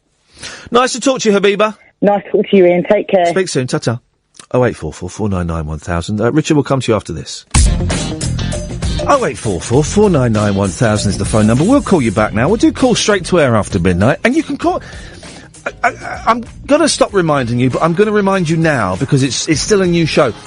You can call in about anything. By the way, Will Storr's going to come on hopefully next week. He's just emailing him during that break. He emailed me. I'm just emailing him. You can call in about anything, and if you want to phone up and make fart noises, man alive, do that. There's no agenda. I'm trying to make this show like a free-form jazz, man, and I'm kind of laying down the beat, and then you come in and you improvise over the top of it, however you see fit. Do you know what I mean? There's no right or wrong answer. There's no, yes, I'm afraid that's not what we're talking about. Can you call back and there's none of that, which you'll get on other stations, right? 2 hours last night. Are there enough public toilets in the UK? Flipping heck. Honestly, it depressed the hell out of me. That was the last thing I heard before I went to bed. It depressed the hell out of me. Of course there aren't enough public toilets in the UK. Next! Richard's on the line. Good evening, Richard. Hello, how are you? I'm good, thanks, Richard. What you got? I've actually got three things to mention now. I had two, and then Habiba made me think of another one. Yeah, go on. The first one, the one that Habiba made me think of, the best wishes to your mum, by the way. Wanted to ask a question of whether this is a false memory or not. When I used to listen to you on LBC about 10 years ago, did your mum used to phone up occasionally, or did you used to phone your mum? She used to come on occasionally, yeah. Okay, that's all right. I wasn't sure if I could remember that or not, because when you mentioned your mum last week, I was like, I'm sure I remember her phoning up. Yeah, she used to phone me up. And then what she used to do, right, then she'd phone up Clive Bull and talk about me. And I was thinking, oh, God. And I said to Clive one day, Clive, look, if she phones up, honestly, you don't have to put her on if you don't want to. And he went, oh, no, I find it hilarious, your mum phoning him up and being rude about me. So, yeah, she did used to, yes. I'd like her to come on here, but A, it's very, very late for her, and she'll be asleep, and B, her speech isn't as good as it used to be, and it would just, but maybe there's some way we can do it. We might do something. Okay, I just wanted to check whether it was something I imagined or not. No, it actually and then the other time, which was even from, you're making me remember things tonight. The other thing is when you mentioned your dad giving you that record. Yeah. I just remembered that my grandfather gave me a tape of the Goon Show when I was like 6 or 7. Oh, yeah. And it kind of like blew my mind at the time, because I think firstly I wasn't really aware of the concept that the people were being intentionally funny. Yeah. Like as like a 6 or 7 year old, I wasn't really aware of that as a thing. And I just remember I listened to that tape about like probably 200 times, and I never found any of the jokes any less funny. Isn't that fun? I never got the Goons, right? And I've tried, maybe I'll try again at some point. I've tried the Goons so many times, but I can imagine to a 6-year-old, it really is, this is a kind of a cliched phrase, but it really applies to the Goons. They have a thing, theatre of the mind, where it's jam-packed with so many voices and sound effects and people laughing that if you close your eyes and allow it to go in your head, as 6-year-olds are particularly good at, it's a whole new world, isn't it? Yeah, well, I haven't actually listened to it probably about 15 years, and I've got no idea whether I still find them funny or not. Yeah. But I completely forgot they existed until you mentioned that. I only had 2 tapes. I had that and a Best of the Beatles, and that was What's interesting is it doesn't matter if it's funny or not. Now, it is actual, listening to that song, actually I did find it quite funny, but it was actual time travel. I sat back, I'm in a really dark studio, I've worked out how to turn a few more of the lights off in the studio, and I sat back and closed my eyes. I travelled through time, Richard. Literally, I was in another time. It's weird or stuff like that, like a sound or a song or a smell or stuff, and it literally just feels like immediately you're there. Yeah, smells are a good one, actually. To go back, and listen to something you haven't listened to for a long time in case it's not good. And then you have like a negative thing about it. Yeah, but it depends what you're going back for. If you're listening to it to judge the art as, how old are you? 28? 26. 26. You guessed 28 last night. No, I did, right. I was going to say 26 then as well. If you're listening to it, and do you know what? And this is going to sound really patronising. Maybe you need to give it another 10, 15 years. To make that gap, make that gap even bigger. I found you funny, to be honest. Yeah. I used to love the Mighty Boosh. Yeah. And then a friend put it on when I was around his house for the week, and I was like, this is awful. This isn't funny. Luckily, I still find you funny, but you're a dying breed, Richard. The thing is, if you go back to listen to it to judge it as a piece of art in 2016 with your 26-year-old ears, then it might sound brilliant or it might sound rubbish. But if you listen to it purely as an experiment to try and get into your 6-year-old head, or to try and remember your granddad that gave you that tape, if you listen to it for that, then it's a completely different experience. You're not judging it on its artistic merits. I suppose, but I mean, my grandfather only passed about a year ago, and I don't think I want to attach any negative memories right now. No, that's fair enough, of course it is. Hey, listen, while I've got you on, have you heard the quiz that we've got, Name That Silence? Yeah, I have. Right. I was listening to it on the way home the other day, and it was impossible. I'm going to play you a silence. It's 2 silences. I need to boost this, actually. Let me boost this a little bit, because it's quite quiet silences. Right. It's 2 silences from one song, okay? But can you name that silence? Here we go. Do you want to hear it again? Yeah, again.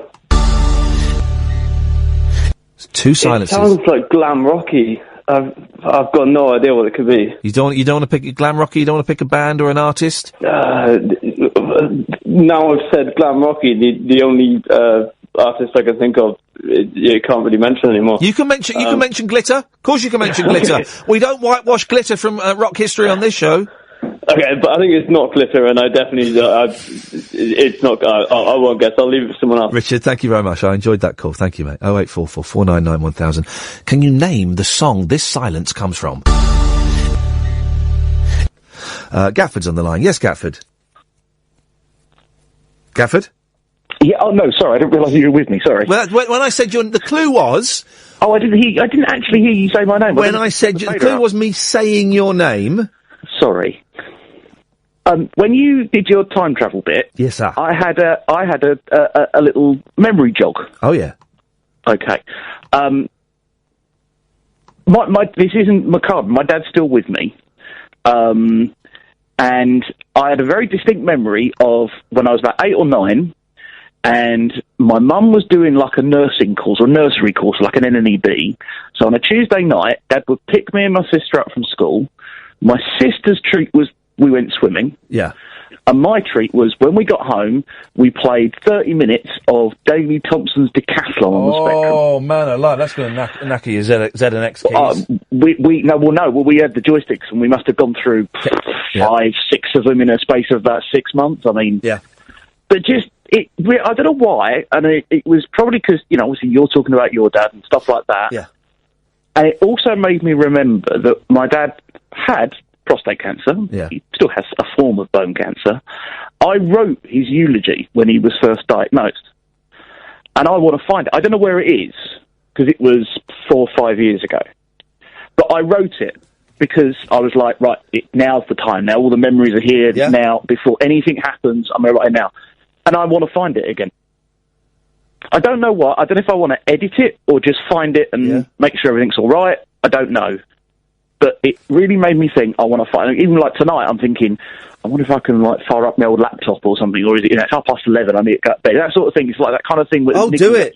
Do it. If you do it, stay up and do it. Stay up and do it. Before I go to bed, It'll be more rewarding than getting a good night's sleep. Just seeing it. You can say, oh, it's there. Right, tomorrow. That's tomorrow's price. The weekend's project sorted. And it's not like a masterpiece. It's probably rubbish because it was, it's me. It's probably not funny. I know that. But the thing with I'm feeling I'm feeling quite bad because I didn't write a eulogy. I just went up there and riffed it, man. That for my nan. I did that for my nan. I wrote it all down because I was worried I wouldn't be able to do it. But then when I got up there, I was like, this is easy. I could go for 20 minutes if you want. Yeah. And I did riff a little bit. I put this on Periscope, but I did the joke because I first met my nan at a very young age. Not funny, but it killed at the time. So. No, the thing is, you're it's a weird audience, right? And it's one of those things where I think actually having experience of performing in front of people is probably to one's detriment, because it's unlike any other audience you're ever going to talk to, right? And it depends what they think of your nan or your dad or your mum. And if they're there's a strong chance they might like them. And I was aware that there was I made up that when I was speaking at my dad's funeral, because I'd not seen him for years, that there were a lot of people there who were judging me because I hadn't seen my dad for years. Right. You're projecting your own feelings. Yeah. And there may have been a few that were doing that, and that's fine. I don't think most people were. I think most people were glad that we'd made peace, and we made peace before he got ill. That's the thing I'm really proud of. It wasn't, I've got cancer, quick, we need to make up. We'd started making peace before he got ill. But, I don't know. I don't know. I have no idea why that memory came into my head. Yeah. It's a pleasant memory. Like you say, like your dad giving you a record. It was like, that was what, and my dad's given me lots of things, but for some reason, he worked really hard, until he retired, and he gave up that Tuesday night for something for both me and my sister that we wanted to do that he probably didn't. He probably didn't want to go swimming after a day's work. He probably didn't want to play on a Spectrum game for half an hour. Because it was pretty ropey, let's be honest. Yeah. But he did for about, I can't remember how long the course was. It was about a year. And guys, it got me, man. It got me. Gatford, do you want to have a quick go at Name That Silence? Yeah. I think I have a feeling. Oh. I might have it. Oh, really? All right, cocky. Yeah, no, I'm cocky-locky. Here we go. Yeah. Here we go. There's 2 silences in there. What song does that silence come from? Can I have it just one more time? You say you can. Now, the band is the Beatles. Yeah. Is it now? Is it now? It is. Is it now? The band, but is it though? Is it though? It is, yeah. Yeah, is it? All right, yeah. The Beatles, is it? The band is the Beatles. Yeah. And there's 2 songs in my head. Yeah. When I first heard it, thought it might have been A Day in the Life. Yeah. But, in the end... You think that clip... I don't know, is the Beatles... The End. The correct title is The End, right? Oh, is it? Sorry. Okay, so let's just hear the silences one more time. Here we go.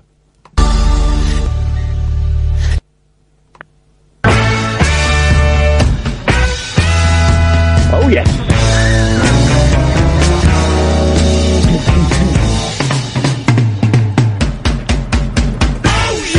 You're watching on Periscope. I'm miming to the drums. Let's remind to the drum solo. Hang on. I'm doing it at home. With only one hand.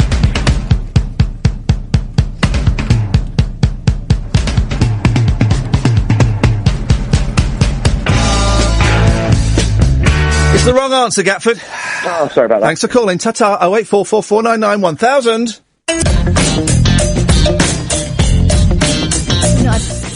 What's your beef? We've not had Bruce yet, have we? No. I don't know. You're in charge. No, well, I was, but I got summoned in here. No, I don't think we have. No, let's get him on. Get him on. Catherine Boyle. That's me. The producer, and I say that in italics. What are you doing with your chair? I'm lowering it. The producer of the show. And I have to say that because lots of people say, I don't know, who's Kath? What's she for? What's Kath for? Apart from looking good on Periscope. Check it. Oh, blimey. Catherine Boyle, producer of the show. Yeah. Thanks for joining me in the studio. Contractually obliged. Contractually obliged. I've worked out how to turn off an extra row of lights. So I noticed. You're getting flash, aren't you? You're getting all my knowledge. What I want is I just want an angle poised lamp. What, like an interrogation? And I want the whole thing off. I want to have all the lights off and just an angle poised lamp here. We could do that. We need an extension lead, that's the thing. Right, this is going to start getting tricky. So Yeah. you want it to be really dark and you want trip hazards. Yes, please. Magic mushrooms are a cure for depression. Yes. Well. Apparently. And it's funny enough, I was talking to a friend of mine, someone I worked with, about 6 weeks ago, and she said that she'd taken magic mushrooms and she'd had like a spiritual journey. It can be described as a spiritual journey. And she came out the other side and her depression had gone, had lifted. Yeah. This is before this report came out. It's really interesting. Did she write the report? Yeah, she did. Off her nuts. Off her mash. That's the second one, isn't it? In the space of a couple of weeks, talking about, first one was LSD, wasn't it? And then it's magic mushrooms. LSD. I wonder if it's because that generation now are all kind of straight-laced scientists and trying to justify it. We're playing Name That Silence. It's not the Beatles, The End. It's a good game, isn't it? It's actually a really good game, and it's the first time in 15 years of radio that I've come up with something that's actually good. I think we can say. Tracy's on the line. Good evening, Tracy. Evening, Ian. Hello, Tracy. What you got for us? Quite a few things. Sad songs for me are Mr. Bojangles. Now, whose version of Bojangles? You've got Williams, you've got Davis Jr., or you've got Diamond? I think it's probably all of them. They all start me off when I hear them. What, even Robbie Williams? Thing is, it's such a good song. It transcends performer. See, I know the Neil Diamond version, right? And I still don't really know what the song's about an old man. Well, who used to be a dancer. Was he a tramp or something? He was a hobo. He got a dog. This is the littlest hobo you're describing. He had a dog, and the dog up and died. He up and died. He went to prison. I think he went to prison for a sex crime. What? I don't remember that bit. I think so. He goes to prison. Mr. Bojangles goes to prison. He does, and I think it's for like, is it not a sex crime? I don't remember that bit at all. Oh, I just remember him wearing worn out shoes and how he used to dance. Hang on, let's get Mr. Bojangles. Yeah, that's it, Kath. And he still had a twinkle in his eye. I don't remember the twinkle being related to some sort of, bad behaviour. Let's go to the Neil Diamond. Loads of people are doing it. I knew a man, Bojangles. I can't do it. And he danced for you. Bojangles and he danced for you. Worn out shoes. He jumped so high. Brilliant song. I love it. Here we go. I met him in a cell in New Orleans. He was down and out. He looked to me to be the eyes of age as he spoke right out. He talked of life. He laughed, slapped his leg, and stepped. That's a sex crime. He slapped his leg. That's not a sex crime. He said his name, Bojangles, and he danced a lick across the cell. Here we go. He grabbed his pants. What? A better stance. It's either that or grabbed his pants, a better stance, and jumped so high, clicked his heels, he let go a laugh, shook back his clothes all around. He danced for those. Was he in a film? Yeah. He was in a film? I think so. I'm not sure. Is that Mr. Bojangles' movie? When he I'm says he not grabbed his sure. pants, Ian, I think he's not talking about his underpants, he's talking about his trousers. The boys find it... a kind of tap dance. The boys find it hilarious that the Americans use the word pants for trousers, because one of the, you think it's a northern thing as well. Well, it is up north as It's well. weird. Trousers. Put your pants on. Mum used to say, she'd say, you can't go out without your pants on. She wasn't talking about knickers. Oh, no, it's a horrible, horrible thing. But the boys, what colour are your pants? They're wearing blue trousers. Got blue pants on, Daddy. What colour are your pants? I got blue pants on. I'm not wearing pants. Anything else, Tracy? Yeah, another song. Yeah, go on. I remember my dad, sitting on my dad's knee, singing it to him. Save your kisses for me. Save all... The Brotherhood of Man, that was Kisses it for me. Save all Even though, the last line of the song, even though you're only 3. Oh. 1970s. And another caller mentioned smells bringing back memories. Oh, yeah. Salt and vinegar on chips. Reminds you of tea? Always reminds me of my granddad. Oh. The thing about this is the thing, right? When you go and get proper chip shop chips, and I've not had them for a while. Do you know what? I'm in Poole tomorrow by the seaside, right? Go along the prom. I'm going to go along the prom, tiddly on pom pom with a bag of chips, cone of chips, right, and a little wooden fork, and then I'm going to have that, and then I'm going to go and find some record shops and buy some records. But nowadays they don't let you put your own salt and vinegar on. No, that's incorrect. What's the order? Better if it's battered chips. Battered chips. Wow. That's not a thing, is it? Battered chips. Yeah, it's like a very fine orange batter. Oh. You put on lovely. You put on your vinegar.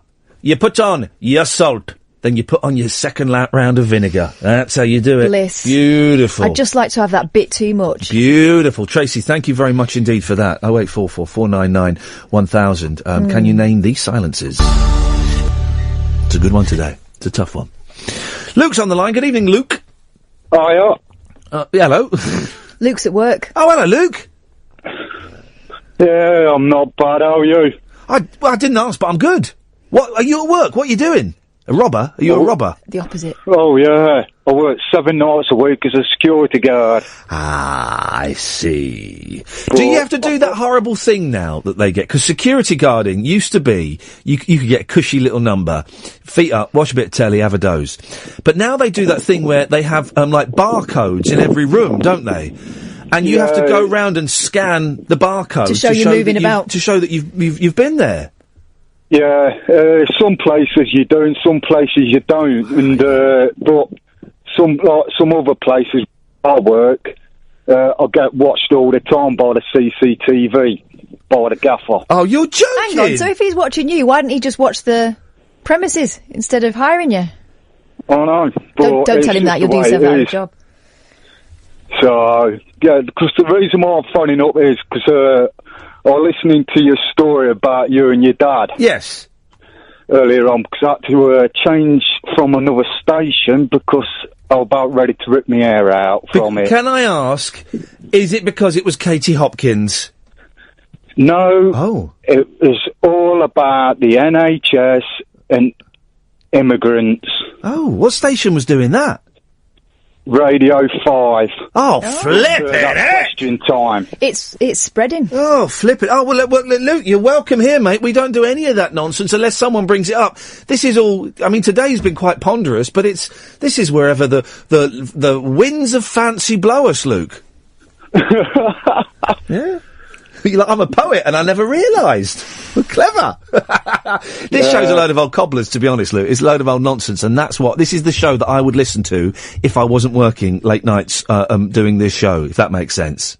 Because I brought a brand new radio on Sunday, and I flicked through the radios, and I thought, I've never heard this station before, Talk Radio. I thought, I've got to start listening to this. But since I'm listening to you, you've been brilliant. Oh, nice one, mate. So how long have you been listening to us for, then?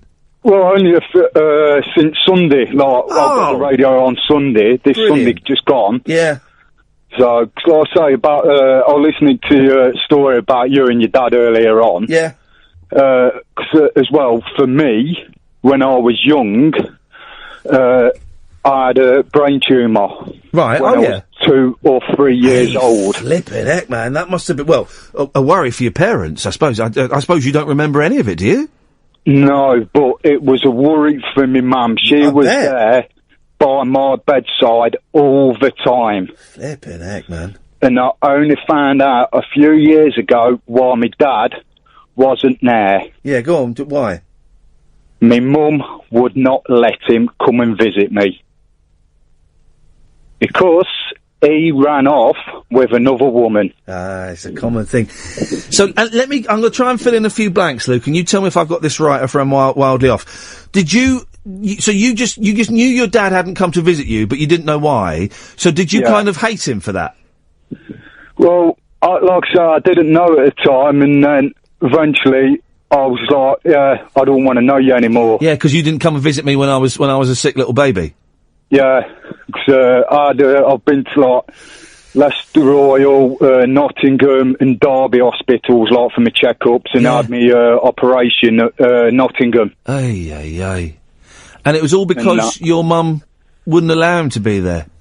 Yeah, and as well, when I was young, I always said to my mum, why haven't I got any pictures of me when I was a baby?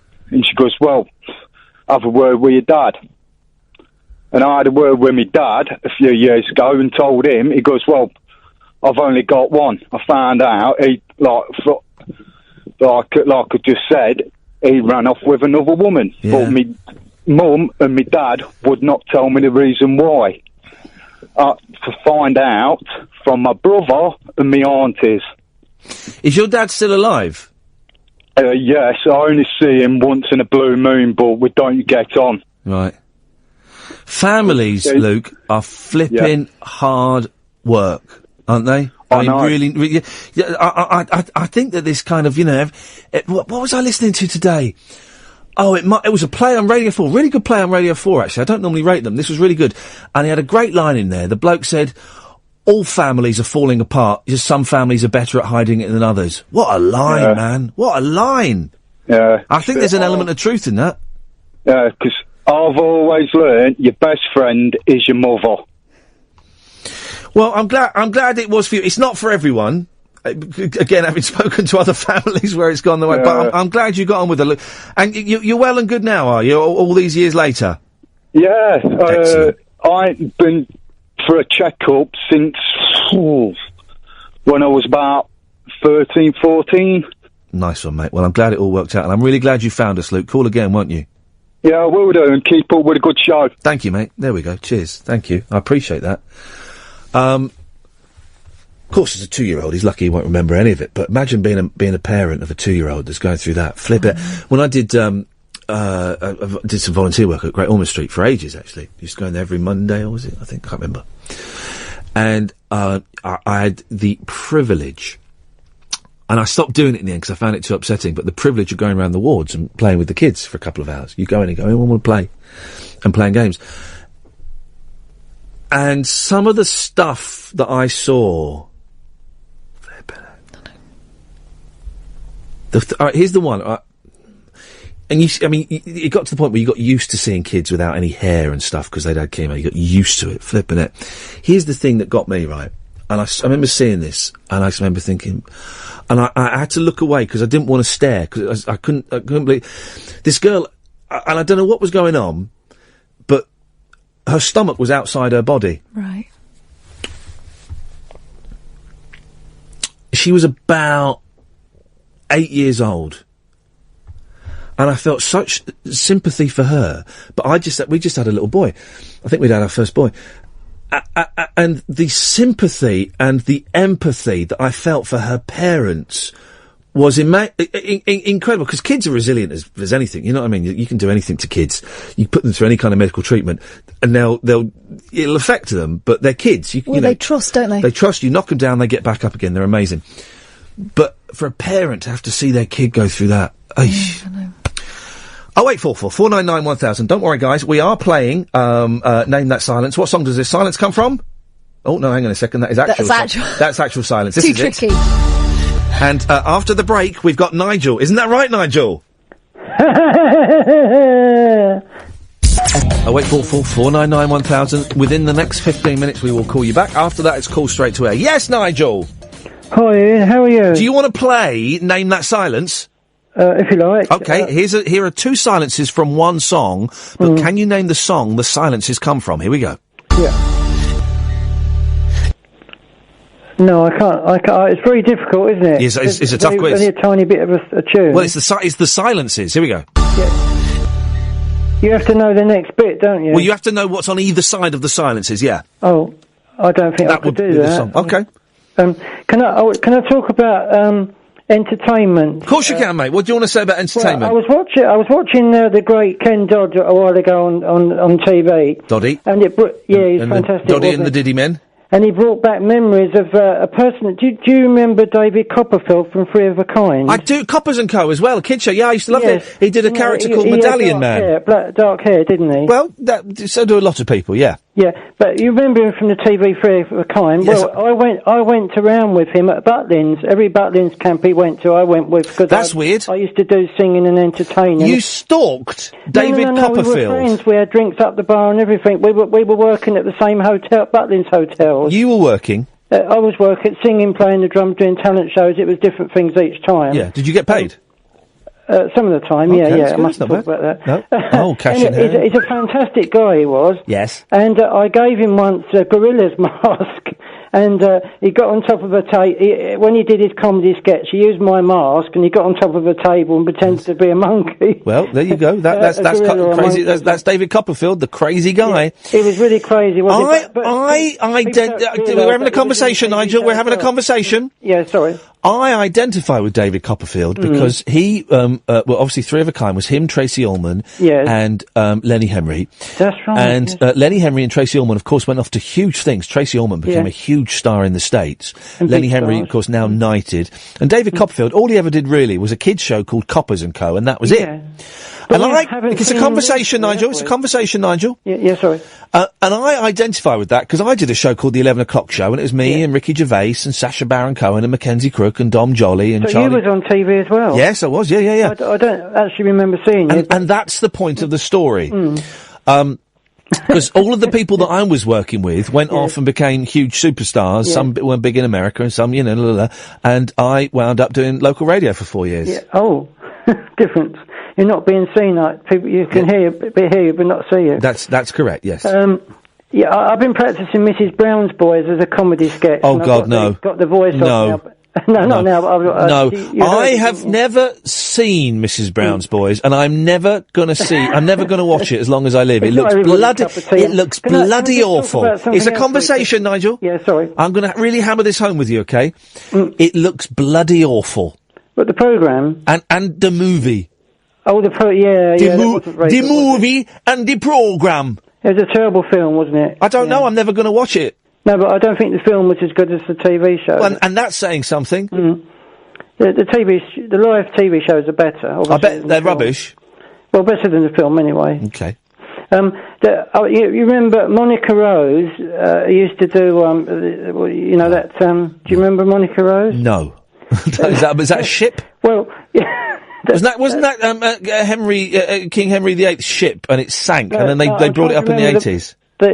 Mary Rose. The talent competition years ago, Huey Green. Opportunity Knocks, yeah. Great, yes, Huey Green. Well, I worked with Monica Rose as a drummer in the Pits. I was working with a band. This band I got in the to Pits? meet Monica Rose. I don't know who it is. And I was working in a band that was doing the Opportunity Knocks. I was in the Pits. The Pits where the This band is the Pits. Thanks, man. But I actually worked, the Hazlitt Theatre in Maidstone. Have you been there? No. It's quite a nice theatre in Maidstone, and I was in the Pits as a drummer. This was in This band in the Pits. Thank you, man. And I got to meet the people. They were taking the show around different parts of the country. Yeah. And it was fantastic to play the drums to different comedians, singers, and backing all these different people. Yeah. But there just isn't the work about now for that type of drummer. Like, the Ken Dodd stuff and all that. Well, that kind of entertainment is kind of... the old vaudeville entertainment has really died out, I would think. But I had some fantastic times, and when I watched Diddy on the TV not so long ago, it brought all my memories back. All of them back in once? all back at All once. of your memories came back at once. Imagine that if all of your memories hit your brain at the same time. And they're only reawakened when you see something that awakens them. That would explain it, Nigel. Thank you very much indeed. Let's go to Oscar. Yes, Oscar. Hi there, how you doing? I'm good, thank you, mate. What you got for us? Chipping in with the families and tunes that you haven't heard for years. And that sort of thing. In fact, I think I might have worked out your silence as well. Actually. Oh, really? Yeah. I think this is a trick question actually, and I reckon there's a very long silence. It's the Windows 8 loading thing. Hang on a second. Yeah, that's it. Do you know what? That's it's wrong, but that's an excellent suggestion. It might be Windows 95, then I don't know. It's not Windows. It's a proper bona fide. It was a big hit in. Let me see when this song was a hit to give a little bit of a clue. Hang on a minute. I'm going to say 91. I'm going to say 91. Oh, 93. It was a big hit in 93. There we go. Yeah, I'd have been a young lad then. All right, mate. All right. Stop showing off. So I'm sort of late 20s. My old man, he was sort of quite a young dad. So I remember sort of in my early sort of years of school. Yeah. He got this brand new Emerson, Lake and Palmer album. Oh, right. LP, whatever it was. Yeah. And pictures at an exhibition would sort of play continuously. He's obviously sort of really into it and just played it on loop. Yeah. So, at a very young age, my teachers were very concerned that I was drawing pictures of, frames from the album cover and sort of, come up with some bizarre sounds. But yeah, so, I mean, for many, many years, I'd sort of, I sort of grew apart from my dad at quite an early age, really, and sort of didn't really sort of get very close to him for a long time. But, why did you not get close to him, if you don't mind me asking? Just, I don't know, we were probably too similar to each other and we sort of had fallouts too often and... this is my fear about me and my boys, that there comes a time, it seems, that boys in particular get to a certain age and they rebel against their dads more, they not even rebel, they kind of turn against their dads, and I'm dreading that. I'm dreading it. Yeah, I don't know what the answer is really. I mean, I'm hoping my children don't rebel against me, but I think it's just natural, isn't it? It's natural to rebel. Yeah, possibly. Yeah, I don't know. I mean, I sort of feel quite guilty about rebelling against my old man now. But, but yeah, no, I wish I hadn't. But but yeah. So I sort of put this tune on fairly recently again because I couldn't find a record player to play the thing, so I downloaded the whole lot off iTunes, I think it was, and it really sort of took me back, and I think it's a marvellous LP. Actually, I could listen to it over and over again myself. I don't really know that. I don't know Emerson, Lake and Palmer. I know who they are, obviously. I know that one of them killed themselves recently, didn't they? I can't remember which one. I don't know. No, I'm not sure. Yeah, one of them killed himself because he was very poorly. But I don't know their music particularly well. But I need to have a little look at some point, I think. Yeah, one of the album covers had I think it was Tarkus, I think it was called, had like an armadillo attached to a tank or something, and that was another thing that sort of stuck with me from a very early age. I was drawing sort of like armadillos and tanks. Yeah, the teachers thought there was something wrong with me, but well, yeah, in fact that was just. but no, it's sort of funny how these sort of things sort of. Yes. I only thought the other day. I'll have to see if I can find this tune again. No, it's fantastic. Oscar, listen, I appreciate that. Thank you. I'm only moving on because I want to squeeze Julie in before we take calls straight to air after 12. Hello, Julie. Hello, Ian. I was so confident I knew what the silences were. Oh. And then you said it was 1993. What did you think? What did you think this was? I thought it. What did you think it was? We see. I was listening to. Do you know what? It's actually made me really lament for the traditional intros quiz. Yeah. Because now that everything's on MP3. Yeah. It's kind of you can't do intros quizzes anymore. Listen, beat the intro quizzes. That's kids stuff. Right? That's for kiddies. We've gone beyond that. It's hardcore. I know, but I'm very competitive. I thought it was going to be. I'm listening to that. There's a little twang of bass in there, and I was thinking that might be by "Some Like It Hot" by the Power Station. Is what I thought it was going to be. Okay, well. I must admit, I've not edited this as brilliantly as I could, and I've left too much noise in there, which is my bad. But no, you're completely wrong, Julie. Oh, it was a big hit in 1993 by an American. Is it a Springsteen one? Get out of town. Get out of town, Julie. Get out of town, you and the horse you came riding on. 0844 499 1000. I tell you what, I'm giving out that number. Don't call. Don't call for the next 4 or 5 minutes, because after midnight, we will take calls straight to air. And, the last 2 calls straight to air that we've had have been just brilliant for completely different reasons. We put out actually, we've snuck out, don't tell the bosses, they'll get funny. We've snuck out 2 extra podcasts in the last 2 days because the straight to air bits of Tuesday's and Wednesday's show were just so, we all sat there, with Tuesday's show, we were all just wetting ourselves with laughter. And last night, so we just sat there gobsmacked as Katy is telling us her story. So if you go to iTunes, type in Iain Lee Talk, and it's IAINLEE, or if you, wherever you get your podcasts from, there are 2 extra ones we snuck out. Shh. Another place to find out what's happening, by the way, dear listener, is if you go to facebook.com/Iain Lee, IAINLEE, and I kind of update bits and pieces and tell you what's going on, and it'll be the first place you'll be able to find out about the live CD I have coming out. Thanks for that last 2 hours, by the way. That was unplanned and cathartic, and I don't know, was it any good? It doesn't really matter, does it? Talk Radio. Okay, guys, there's another hour of this to go, and then I'm going to dash home, where I'm going to get 4 hours sleep, and then I'm going to be woken up by 2 naughty little boys who won't want to get dressed for school, and then I'm driving to Poole. But you don't need to know that, because the next hour of radio is yet to come. This is where we sit here and we talk, and you call up and it goes straight to air, and you can call in about anything you want. I'll tell you what, I'll explain what happens after we've had a bit of the news. This is Talk Radio. Late night, Iain Lee on Talk Radio. We have ways of making you talk.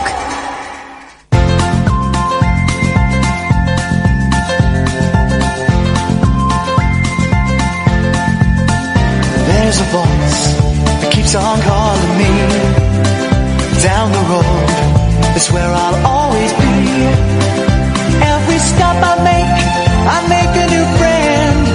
Can't stay for long, just turn around and I'm gone again. Maybe tomorrow I'll wanna settle down. Until tomorrow I'll just keep moving on.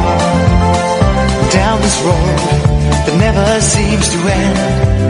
When new adventure lies just around the bend.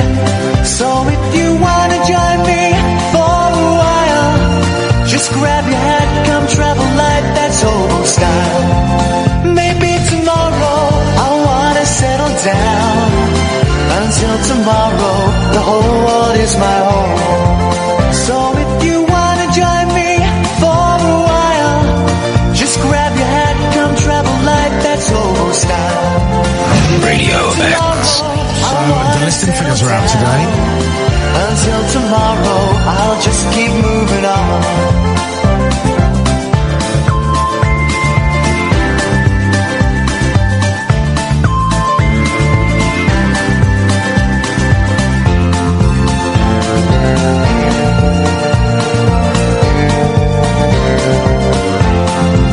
Maybe tomorrow I'll wanna settle down.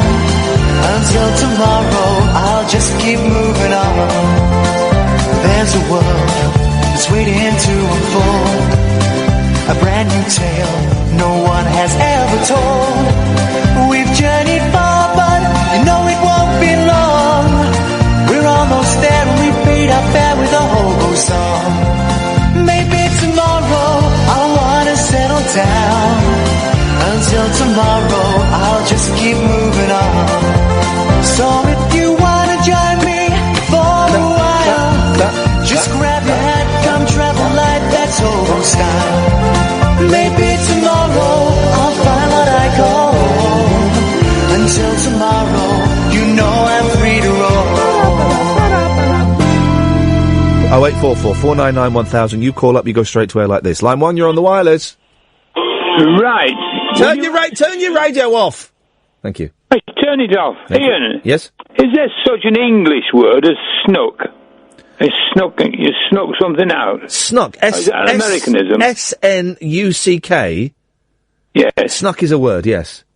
Is it in the dictionary? I mean, an English dictionary, not an American one. Yes. I don't think the Americans have a dictionary, do they? I don't know. They've been bugging about with our language for a long time. They don't and our speak women. English yet. I know. I'm not worried about that. Okay. Yeah, snuck is a word. Snuck is an English word.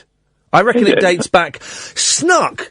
That sounds like a proper old, like a Saxon word. Snuck. I wouldn't be surprised. Well, I'm not that old. Well. No, but nevertheless, fair enough. I heard you use it, and I thought, I'm sure that's a word. Dennis, trust me, I would never use Americanisms. Not on this show, sir. Not on this show. Thank you very much. Dankeschön. All the best. Ta-ta. Have a nice weekend. I hope your lads drive you wild. Thank you very much. They will. We got fate tomorrow. I've lost my hard drive with all my music on. Where's that? Oh, don't tell me I've lost that. Oh, blimey. Don't tell me I've lost my hard drive with all my music on. Oh, dear. Let me take this call. I'll have a little look in my bag. Yes, line one. Vinny. Right. Oh, a little bit different there, Vinny. Then back to the usual rubbish. Okay, that's good. Yeah. So what was your show doing? What's your show about today? What was your show doing? What is your mouth doing, Vinny? I don't know, man. Take that sausage out your mouth. Tell the fella you'll be back there in a few minutes to earn your fiver, and let's focus on this, okay? Yeah. What's...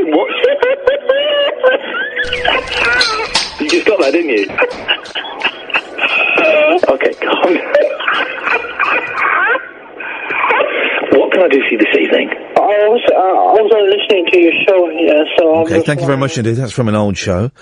Can't find my hard drive. I'm hoping it's in the car, otherwise we're in trouble. Line one, you're on the wireless. Hello. All right, Ian.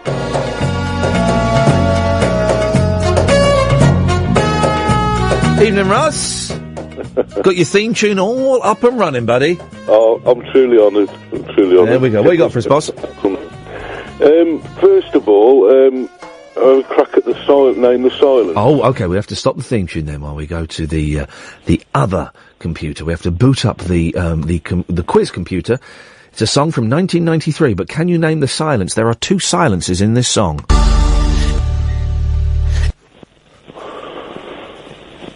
I'm thinking it's Cats in the Cradle by Ugly Kid Joe. Right. Do you want to name a real song? It's a song. Oh, you're having a look. No is the answer. 93. The answer to that is grow up.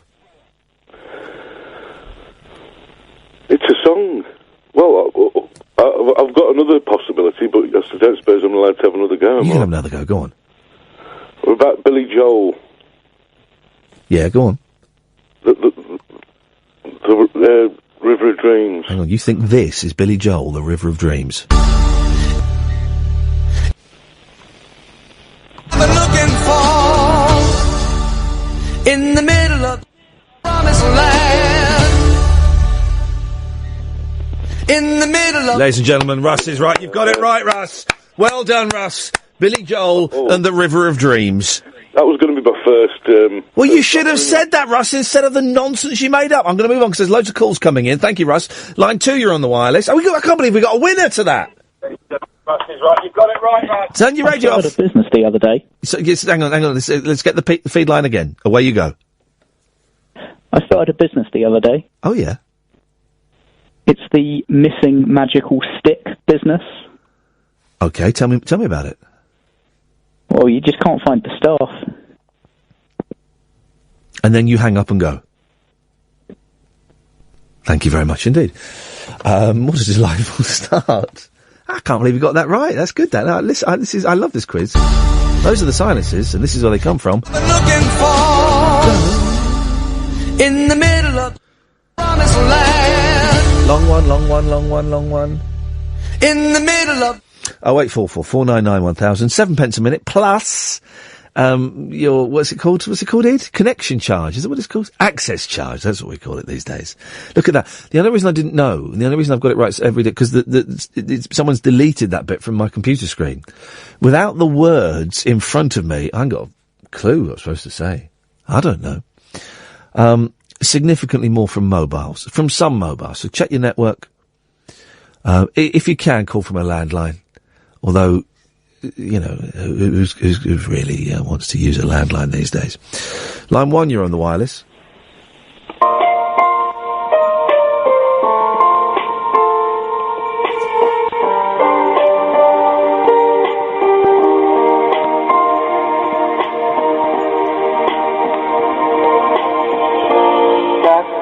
Oh, this is a song. Used to hate this song, right? And it's only in the last few years gets you there.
That is a song, man. That is a song. Hated this when it came out. Yeah. When I and my mother would disagree, to get my way I would run from her to him. He'd make me laugh just to come. That is a song, man. That is a song. Line 2, you're on the wireless. Hello. Hello. It's me again. Hello. I just wanted to ask a question to English people, if I could. I've only been in England 5 years, so I'm still kind of working things out. Where have you come from, do you get Wales. Not far, but different enough. But, okay, yeah, go on, yes. There are cultural differences. Yeah, of course there are, yes. So it's going back to the first part of the show, funerals. Do you get really drunk after them? Well, I don't drink. So, yes. In Wales, sort of after a funeral, there's the wake, and it's like someone pays for the bar, like usually the family of the deceased. Yeah. And then everyone just gets really, really drunk. Yeah. That happens. I'm asking this because my friend who's English asked me recently. I went to a funeral and she phoned me in the evening after the funeral, and I was very drunk. And she was sort of like, "Why are you drunk? You've been to a funeral." And I've only ever been to funerals in Wales. Oh, the wake! I've only been to two kind of like big funerals that are close to me. My aunt and my dad, and they were the wake is a good old laugh. Isn't it? Is it a big drinking thing in England? Because my friend was quite offended. She seemed to be like disrespectful. It depends. At my dad's there wasn't that much drinking. At my aunt's there was quite a bit of boozing going on. Yeah, and it was a good laugh. It was a bit of a knees up, to be honest, because you're celebrating the life. Yeah, that's what it's meant to be. But I think it's more in Wales. There's nothing else to do but drink. Richard, listen. If you've whatever excuse you need to hide your alcoholic problem, then that's fine by me. Line 1, you're on the wireless. Hey, Ian. Hello, Line 1. Hello, mate. It's Dave. Hello, Dave. Hello. Billy Joel. Yes. Have you seen Billy Joel Goes Crazy in concert? No. Why? What happens? It's ridiculous. There's a 50-second clip of him on YouTube. He goes nuts. What do you mean goes crazy? Honestly, he tips over his keyboard and he shouts at the lighting guys. I highly recommend you watch it. Does he shout swear words at them? No, I knew you'd ask me that, and I'm 90% sure he doesn't. All right, we're going to play it. We're going to hover over the dump button. Here we go. Yeah. Stop lighting the audience. Why does it always seem to hit me in the middle of the night? Stop it! Maybe there's a number I can always dial. Let me do my show, for Christ's sake. Just a fantasy. It's not real good. Sometimes a fantasy.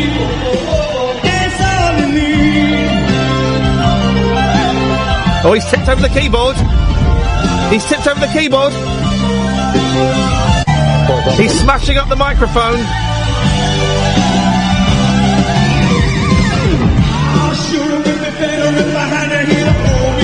He's hitting something with a microphone.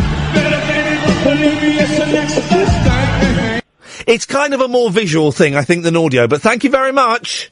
Talk Late Night Iain Lee. On air and off the leash. On Talk Radio. We have ways of making you talk. I'm reminded of something. Ian, turn your microphone on. Let's get real, guys. Hi. Can you find... There's a trail for Howard Hughes. Yep. He played it during Ash's show, Ash and Johnny, where he talks about soothsayers and people who can predict the future. Is that about what's coming up this weekend? Yeah, why not? All right, I'll go find it for you. Find it. Because I'm aware...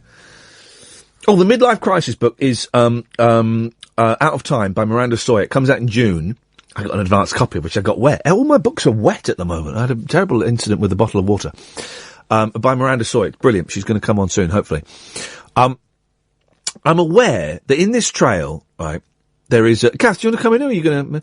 I'm aware that in this trail there is an element of humour, right? Okay, for Howard Hughes' excellent show on Sunday nights, 10 to 1, I thoroughly recommend it, right? But listen to this trail, go on. Throughout history, there have been only a handful of truly powerful seers, determined truth seekers, able to unlock the secret mystical codes of the universe, then use this knowledge to predict the future. Cassandra of Troy, Nostradamus, Russell Grant, that's a joke, and my special guest, world-leading astropsychologist, Dr. Louis Turi. Listen to The Unexplained with me, Howard Hughes, and find out how this year's prevailing cosmic forces will affect your stars. Turn it off, because that's rubbish, right? So the Russell Grant thing's a nice little joke, right? But that's a little bit of humour, right? Was it, though? Yeah, it was. I think it was a joke. Just play the beginning of it again, Ed. Play the beginning. Throughout history, there have been only a handful of truly powerful seers. Right, stop that. No, there haven't been any. Throughout history, there have only been a handful of truly powerful seers. Well, that's rubbish. You're assuming that seeing is real. Seeing is believing. Well, it is not. There's none of that. And then he's got a fella coming on who's an astropsychologist. Well, what you've done there, Howard, is you've put two different words together to make up a made-up word. Astropsychologist. If I want to talk about the brain, I'll see a psychologist. If I want to talk about a load of old rubbish and get ripped off, I'll go and see an astrologer. That's what I'll do. It's utter nonsense. And this is the thing, we've got to get Howard on one night. Do you think he'll come on? Yeah. He says he wants to. Oh, good. Probably to have a Barney with me. No, I don't think he's a Barneying type. No, exactly, and he should be the Barneying type. He should get this bloke on, this astropsychologist, and go, hang on a minute, mate. This is rubbish. Well, this is utter rubbish that you're talking about here. Of course, well, you're a load of old nonsense. But then he'd have to change the name of his programme to The Explained. The Totally Explained. It does. It's never before. Jeez. Oh. Jeez, that was loud. Yeah. That was really, that was... That nearly gave me a thrombo. Oh, hang on, Billy Joel's still playing. That's it. Utter rubbish. Astropsychologist. Throughout the history of the world, there have only been a handful of seers who could accurately predict the future. There haven't been none, mate, because it's not possible. Good guesses, that's what they are. It's just not possible. It's nonsense. This whole show is nonsense, but it's brilliant. Right, I put them in the same bracket as royal correspondents. Oh, yeah. People are having a good guess. Yeah. The Queen, I imagine, this morning is enjoying maybe some cornflakes, maybe some honey nut loops. Who was that? Well, no, we know what the Queen has for breakfast, because pictures got leaked, do you remember? Yeah. It's all in Tupperware. It's all in the Queen... Of course she uses Tupperware. She's an old woman. She keeps it fresh. They're probably in great big vats. She keeps it fresh. She keeps it fresh for Philip. I say. Jenny Bond, wasn't it? Jenny Bond. And Witchell. Well, Witchell is a grovelling little bastard. He actually called him that, didn't he? Prince Charles actually said that. There's a clip of him saying it. Fantastic. Mind you, I've heard that clip of yours that you've got of Nicky Witchell having a bit of a strop. Oh, I've got that. Do you want to play that? Yeah, always. I was actually saying that I don't know if I've got it because I've not got my hard drive. I was thinking of playing some of those things. I wonder if I've got Witchell. I've got it somewhere. This is brilliant. Hang on a minute.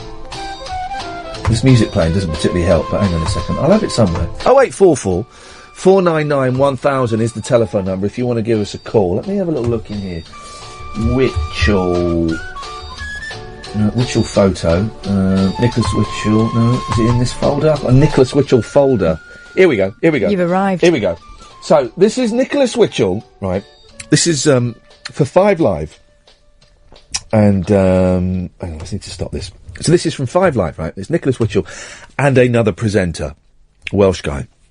They're not on air. And, but they're rehearsing their two-way where they're going to talk about what they're going to do. And it's about, a memorial service for Remembrance Sunday, right? Witchell doesn't want to rehearse it. This is a very, very tense moment, okay? I love this. Here we go. And this should play. Are you going to play?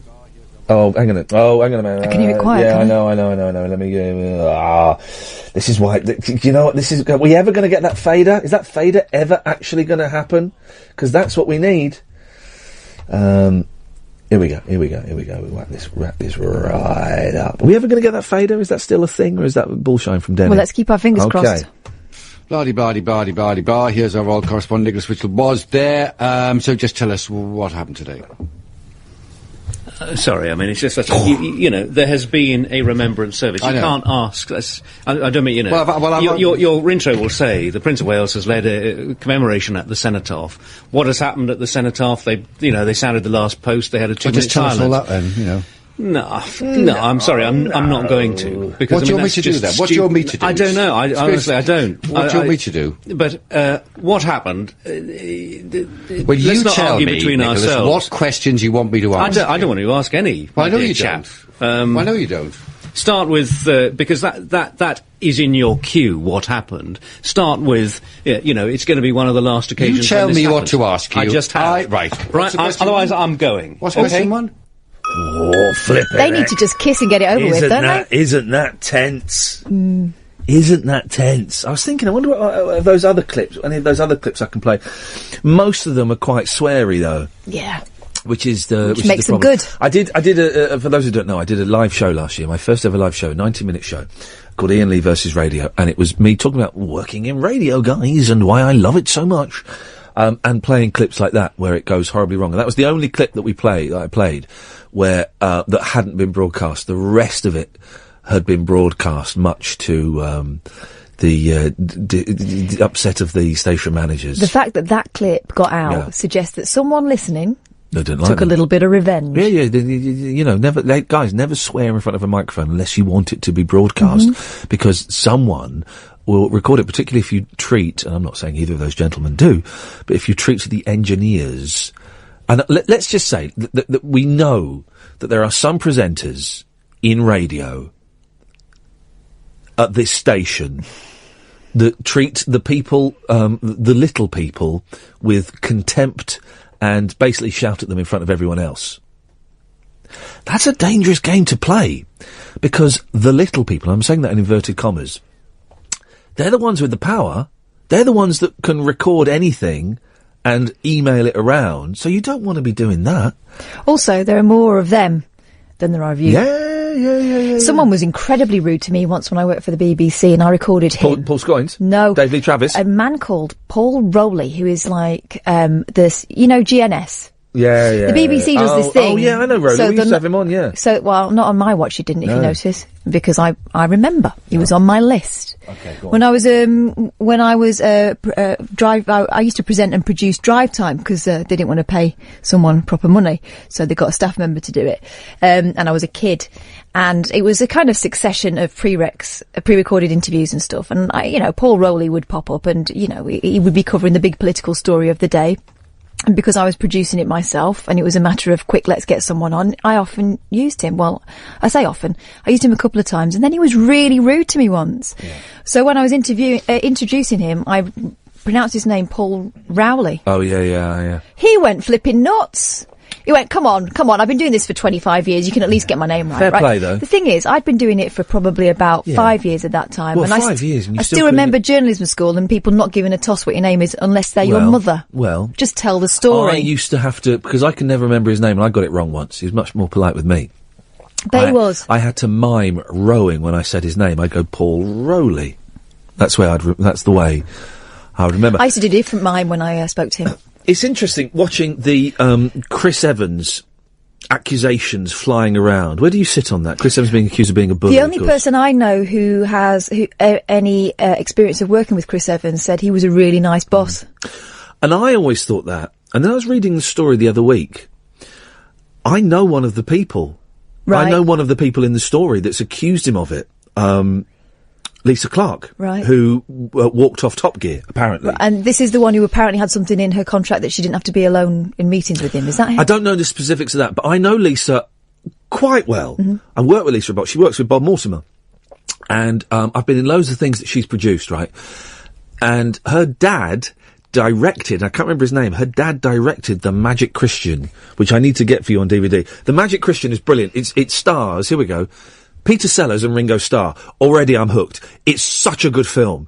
It's like a lost, semi-psychedelic, late 60s British classic. And a meeting of the two finest noses in British show business. It's brilliant. Basically, Peter Sellers is like a multi-millionaire who believes that everyone can be bought.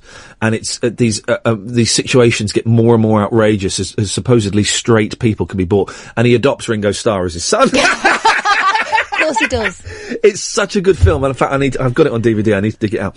And I worked with Lisa, and it was interesting. Well, Bob tweeted something quite mean about Chris Evans, didn't he? Did he? Yeah. So I think he might know something. I trust Lisa implicitly. She is a very rational, focused, but friendly woman. And I trust her implicitly, and I kind of think, okay, well, if she's saying it, then there's a strong chance. Line 1, you're on the wireless.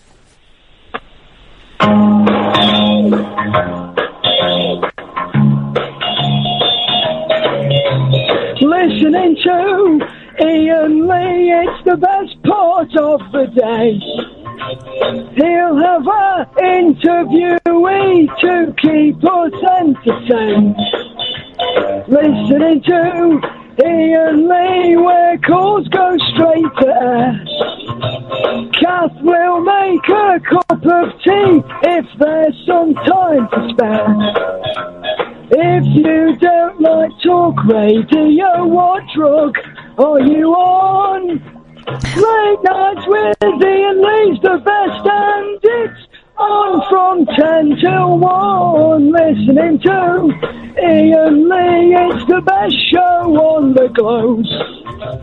Kath is making the podcast and Ed is on the phone. The saxophone solo for you. Saxophone, phone. Iain Lee, saxophone. Saxophone. Hold on, here we go. We've got the best callers that you will ever hear. Well, for Iain Lee on your radio, lots of laughs are always near. The dial is on Talk Radio. That's this station for me. I can't stand any more of that. This is Iain Lee. Okay, that didn't work. 0844 499 1000 is the phone number. Take calls straight to for the last half hour of the show. So I did this live show, and it was a huge success, sold out everywhere apart from Swindon, where literally 35 people came. I remember it was 35, because Dodgy had played there a few weeks before, and only 30 people had turned up for Dodgy, and there are 3 of them, so conversely, I am 9 times more popular than Dodgy in Swindon. Mm-hmm. Isn't that right, line 1? I hate Martin Kellner. Okay. Well, that's harsh. I've never met the gentleman. He seems like a nice fella. Yeah. But in reference to that statement, it brings me on to the next clip I think we can get away with playing. and it'll ruffle a few feathers. There's this live CD coming out soon. Whenever Scott pulls his finger out of his jacksie and designs the cover and sends it on to Chris, a guy called Chris Evans, by the way. Wow. Who's not actually it's not that Chris Evans, it's a different Chris Evans. But he runs this little company called Go Faster Stripe, and they put out all of Richard Herring's CDs and stuff. I'm getting a live CD. I know. I know, because you edited it for me. Thank you. And it's this show I did, which basically consisted of clips of things, and I want to play a clip now. This is of a gentleman who, this is the reason why BBC local radio is moribund and devoid of any excitement. There are a few little glimpses of excitement, but when those glimpses shine too brightly... Oh, hang on a second. They're crushed! Line 1, you're on the wireless. How do you, Ian? Yeah, good. How do, Kath? Hey up. Hey up. You were talking about songs that remind you of your dad earlier on. Yeah. I've got one that reminds me of my dad that nobody's ever heard of, and I got it played at his funeral because of a story he told me about it. He was an engineer in the RAF in Aden, and he got kicked out of a bar, stroke cafe, because he played it over and over and over again on the jukebox. Oh, blimey. And it's a weird one. It was by Elias and his zigzag jive flutes. Hang on, Goliath? No, Elias. Elias? And his zigzag jive flutes. Yeah.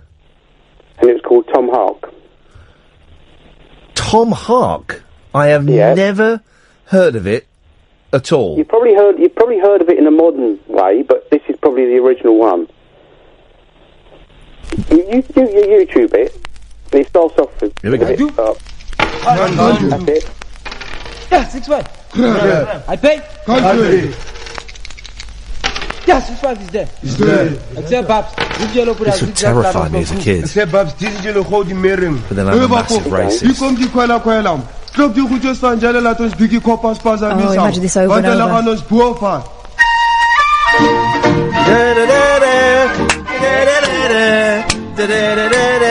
This is jolly.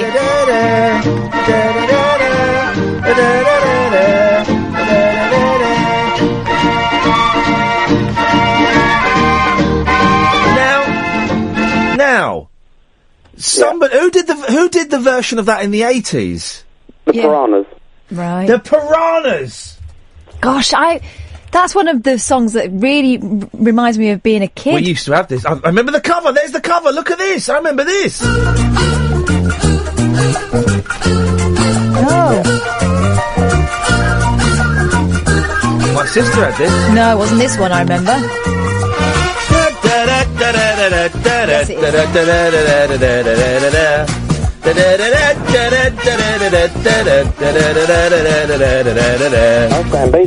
Oh yeah, is it a different song? I was going to say it's not the right one. Oh, I don't. Well, in that case, the one I remember was like with a big bass saxophone. Oh well, I remember this one then. Wah wah wah. Zambezi. Zambezi, Zambezi, Zambezi, Zam to Africa. Zambezi, Zambezi, Zambezi, Zam.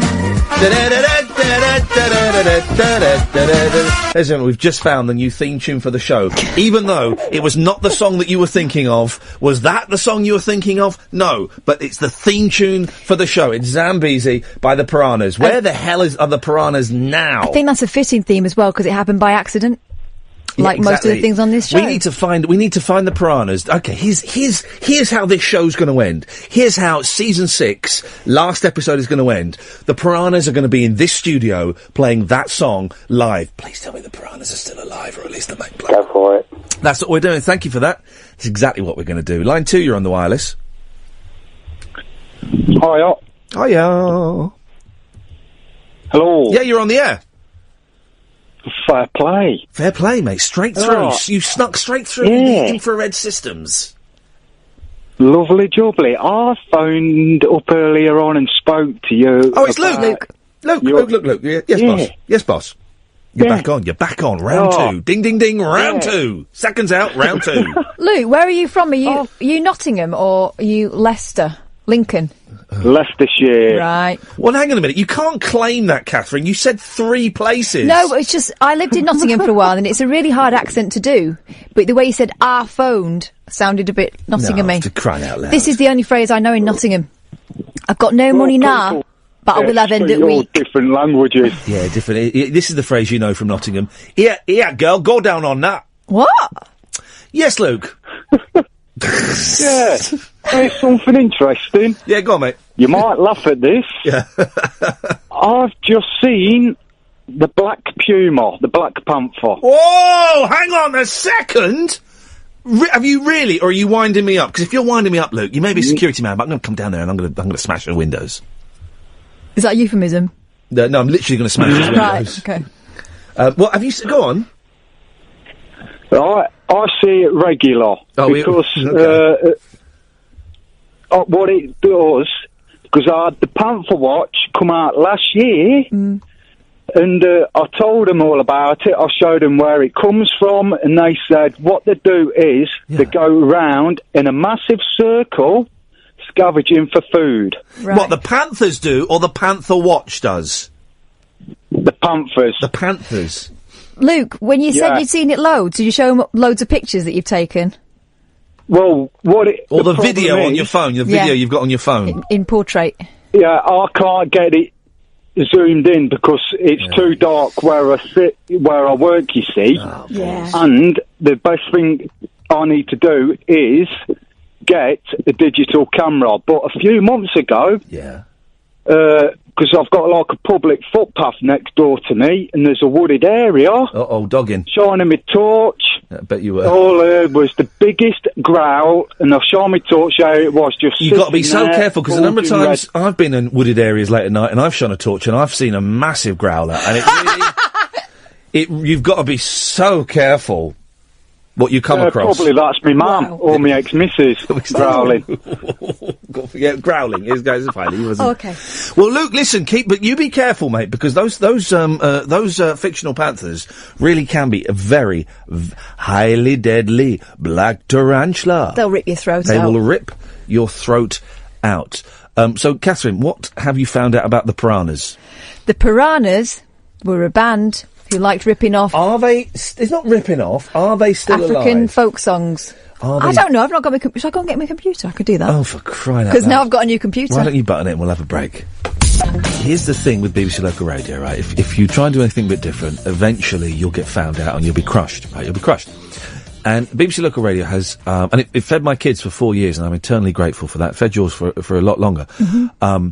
But it has a real problem, and one of the problems is that people perceive it as it's for old people, and it's not something that the management are particularly keen to change. Remember when I joined LBC, David Lloyd was the boss of it, and he said, Ian, the reason when I was about 32, the reason we got you in is because our audience comprises primarily of old Jewish women, and they're dying, and we need to try and somehow create a younger audience. And someone needs to have that conversation at the BBC, that you've got an older audience, and they're dying, and you want to get a younger audience, and also an older audience doesn't necessarily want to hear to some plum saying that they've shaped an interview and they want to talk about Paul McCartney. They don't want to hear, we got someone here, we got a local vet in to talk about. They don't want to hear that. The other thing is, just because someone is of an age doesn't mean that you have to talk to them like they're dying. People in their 60s grew up listening to the Beatles, man. They took more acid than you and me put together. Maybe not. They don't need your knitted poppies. So, and one of the main culprits on BBC Local Radio is an absolutely horrendous man. And boy, it's so great to say this. Awful man called Richard Spenlow. And he's got loads of power. Got loads of power. They tried to sack him. Here's the thing, right? They tried to sack him. Somehow he got a letter from the Queen Mum. Do you know this? Did I tell you that?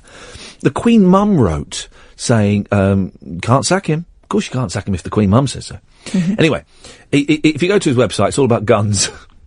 It really is. Have you read it? It's the weirdest thing. It's all about guns, right? He's a very strange man. It's really old school radio, and it's a lot of the problem in the BBC is it's full of men in their 60s and above, white middle class men in their 60s and above that have been there forever, and they know that they are, as long as they stick within the rules, they will be there forever, right? Although they don't always stick within the rules, but no one dobs them in, do they? Anyway, so this guy, Richard Spenlow, right, this is from, I think, last year, and he's talking about his first ever show that he did, okay, and he's years and years ago, he's talking about his first ever show, and this is what he says. When I started this show 25 years ago, on the first night, the programme organiser said to me, Richard, don't be despondent if you don't get any callers for the first few weeks. Yeah. This was at a time before emails or pretty much computers, anything like that. He said, don't be despondent if you don't get any calls for the first few weeks. Yeah. I had 156 callers the first night. Blimey. She could not write them down fast enough. She? We don't know her name, just she. Yeah. Now, last week, I had 56 emails and 15 callers. That's about 4 to 1 or something of that order. Now, that's what that sounds like is he's acknowledging that times have changed. The way that people communicate with radio shows is completely different. 100-odd phone calls. I think it's a 2-hour show. He plays music and he has guests, right? So 15 callers. With all of that going on, you can still get a strong show out of that. 100 callers, what are they saying? It's too many. Is it green, Richard? Yeah. With 15 callers, 2-hour show, music, guests, that is still a strong show. Yeah. He must be really pleased with that, surely. Now, the situation is this. This is the first time I've ever said this, so I want you to understand that I don't say this lightly. Yeah. If that ratio doesn't soon alter, I am going to retire. What? Because I'm not going to sit here all night reading emails. I beg your pardon? I don't mind reading emails, What? But I expect callers as well. And if you don't want to call, then you need another presenter doing a different programme. And mark my words, mark I'm his not words. speaking lightly about this. Maybe, I don't know, maybe you want me to go. Yes, I don't know. Yes, we do. But certainly, I said to my wife last week, if this continues, I'm packing in. Now, he's angry, he's upset, but he's still a professional. Listen how he ends. This is for Sue in Kent, because she likes it. You silly old twit. I'm just looking at his website. It's all about guns, isn't it? But is he allowed to do this? He seems to be sponsored by Sugar's Car Services. Yeah, of course he's not allowed to do it, but he does it. It basically says if the Jews had been armed, there wouldn't have been the Holocaust. And he says we should all have guns. Basically, it's a weird thing. It's a weird thing. 0844 499 1000. Yes, line 1. Hello?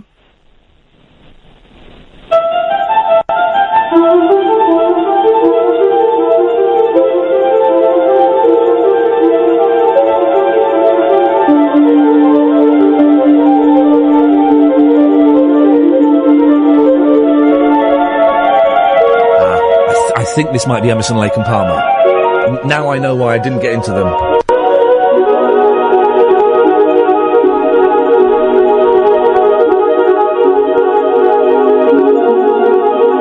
Thank you very much indeed, Live One. It's appreciated, and it's a reminder that not all of those bands I haven't heard are worth tracking down. So that's good news there. You know, Richard Spenn loves Into Guns and thinks they could have saved a lot of evils of the world. Yeah. They could have also stopped him writing "Oh, Dr. Beeching." Yeah, he wrote "Oh, Dr. Beeching," didn't he? Imagine that. Has he got letters after his name? I can't remember if he has or not. MBE, yeah, 'cause he doesn't mention it very often. You nominate yourself? Yeah, I think so. I love radio. I'm a proper radio geek, which is why it's a joy being inside the radio. I'm like Mike TV, but I've climbed inside my Grundig. And, that's why I, dig all of that.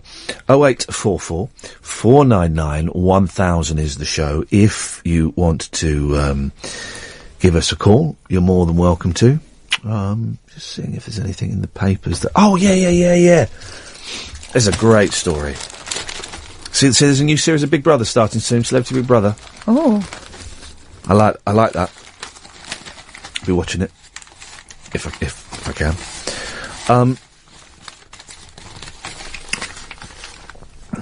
Bad news for the jihadists. Good. No, bad. The thing about jihadists, right? They're all full of all this and all full of all that, and all, we've got the He's guns. doing the crab finger sign. We got the guns, and we got the swords, and we all that. You know what they ain't got? They ain't got the Gregs, and that's what they want. Oh, the humanity. Jihadi Brit pining for a Greggs. Oh, don't blame him. A British jihadi fighting in Syria says he misses food from Greggs. But Abu Abdallah Brittani said he was sticking to his new plan and did not plan to return. His new life did not plan to return. He told YouTube channel Face the Truth, "I miss home. I miss my family. I miss Greggs." proper halal. It's not, though, is it? Well, the married dad of 2 is believed to be fighting with al-Nusra terrorists. Who the hell are al-Nusra? New lot. Oh, for Christ. Are they... Because now we like Al-Qaeda. We don't like them very much, but we like them better than we like the other lot. Okay, well, where does al-Nusra rank with Al-Qaeda and ISIS? I'm guessing... New baddies? He says... Most of the firing is at us, I'm afraid. Yes, I've been hit before, it hurts. Now, I've cheated there, because it says there he's got a London accent, and I was doing 3 lines, isn't it? But, I would miss... well, okay, if I went to become a jihadist, what would I miss most of all? It wouldn't be Greggs. I very rarely have a Greggs. I don't understand how we can miss Greggs, right? Because he can't have had a sausage roll, and they're the finest. What would I... If I was to become a jihadist... What would I miss? That's tomorrow's phone in. If I was to become a jihadi bride, yeah, I'd miss being able to give it all mouth. Yeah. Yap, yap, yap. No, they don't want mouth. They just want to breed, don't they? So there'll be no mouth. You like that? There'll be no mouth. It'll be all... I don't know what you mean. Well, look at me. I'm miming it. What's that? Flipping heck! All right. They can hear that. I don't know what I'm doing. I think they've got a good idea. It's the jihadi way. It's the jihadi way or the highway. Jihadi way or the jihai Jihai. I'll take my chances. You take jihai way and I'll take jihadi and I'll be in paradise before he. Gosh, we're definitely on the list now. The thing is, we're not. Even the jihadists aren't listening to us. we could blaspheme against the Prophet Muhammad as much as we wanted. Yeah, but don't. And there's literally nobody listening. There's some. Same as if Chris Moyles did it. Oh, bless him. Oh, bless him. Line 1, you're on the wireless. Welcome to this first Transatlantic Express service to the toilets. This train is for toilets and will be calling at Grimsby toilets, Hayborough, Barnaby, Scunthorpe toilets, Doncaster, Meadowhall, Sheffield toilets, Stockport, Manchester Piccadilly, Malden Road, Burnage, East Didsbury, Gatley, Hill Green, Manchester Airport. I couldn't really hear that very well. He'd put toilets in, as if she was saying it was 2 hours last night. 2 hours on are there and... Well, this conversation's going so well, so in the next hour we'll carry on our conversation. Does Britain have enough public toilets? I listened to that on the way home. I say listened, it was like a screensaver for the mind. It was, I mean, it's just, I listened to the 2 mics, they were on top form last night. I do like the I know you're not as keen on them as I am. Well, it's just, Make me laugh. I do make me laugh. I find it a bit shouty, I have to be in the right mood. Oh no, but, Porky Parry was not particularly shouty last night, he was in a good mood. He's got a sore throat as well. No, he was in a good mood. Oh. It was weird because he was in a good mood. What's your problem today? You're in a good mood. Well, I know I'm in a good mood. Well, you know, look at you four-eyed idiot. What's all you talking about with all the four-eyed idiot? What's all this? I love it. It's good. It makes me laugh a lot. And they get a little bit too football. He was really rude with the callers as well. Forky Parry. It does make me laugh. I think it's funny anyway. He's a very nice chap. In the Whittle Lane, by my favourite Sun reporter, Holly Christodoulou. Have you heard the new Travel Girl's name? No. Chiara Gloriosa. Oh, she got... Oh, that's a shame, isn't it? Well, I'll try... Sounds like a Harry Potter spell. I'll try not to stare. We're going to end with a song, by the way. So I've back-counted like a good one tonight. What did Christodoulou say? I've back-counted like a good one tonight. Right. I think. Hang on, let me just get this all set up so we can just... There we go. Oh, anyway...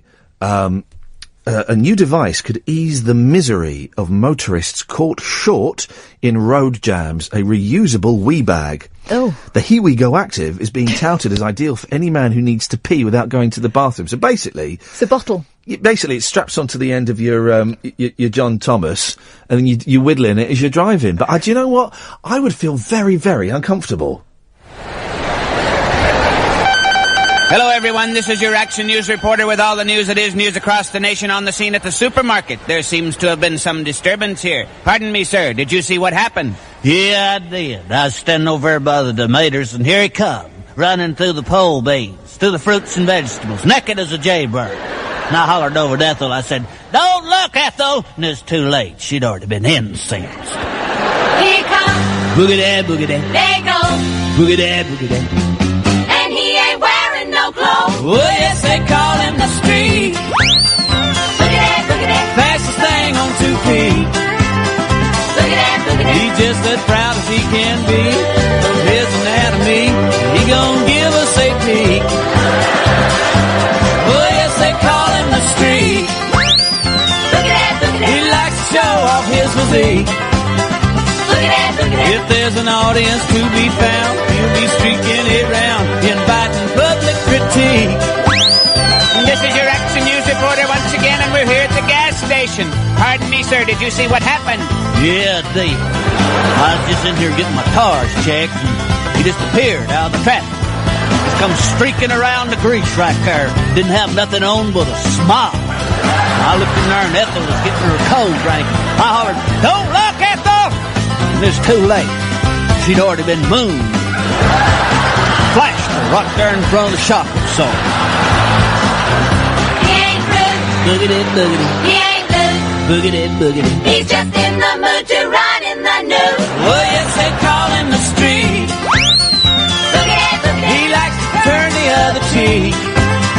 Boogie that, boogie that. He's always making the news, wearing just his tennis shoes. Guess you could call him unique. Once again, your Action News reporter in the booth at the gym covering the disturbance at the basketball playoff. Pardon me, sir, did you see what happened? Yeah, deep. Hey, time I was just going down there to get Ethel a snow cone. Here he come, right out of the cheap seats, dribbling, right down the middle of the court. Didn't have on nothing but his PA. Made a hook shot and got out through the concession stand. I hollered up at Ethel. I said, "Don't look, Ethel!" It was too late. She'd already got a free shot. Grandstand. Right there in front of the home table. Well, yes, they call him the street. Here comes again. Who's that with it? Ethel!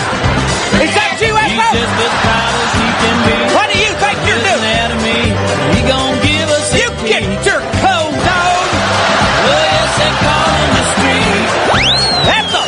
Where you go? He likes to show off his physique. Ethel, you shameless hefty! If there's an audience to be found, he'll be streaking it round, inviting public critique. Say it isn't so, Ethel! Well, yes, they call him the street. Ethel!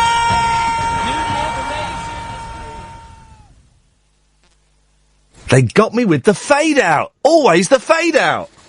Talk Radio. Join the Talk Nation. Pick up your phone and talk radio. We'll get you talking.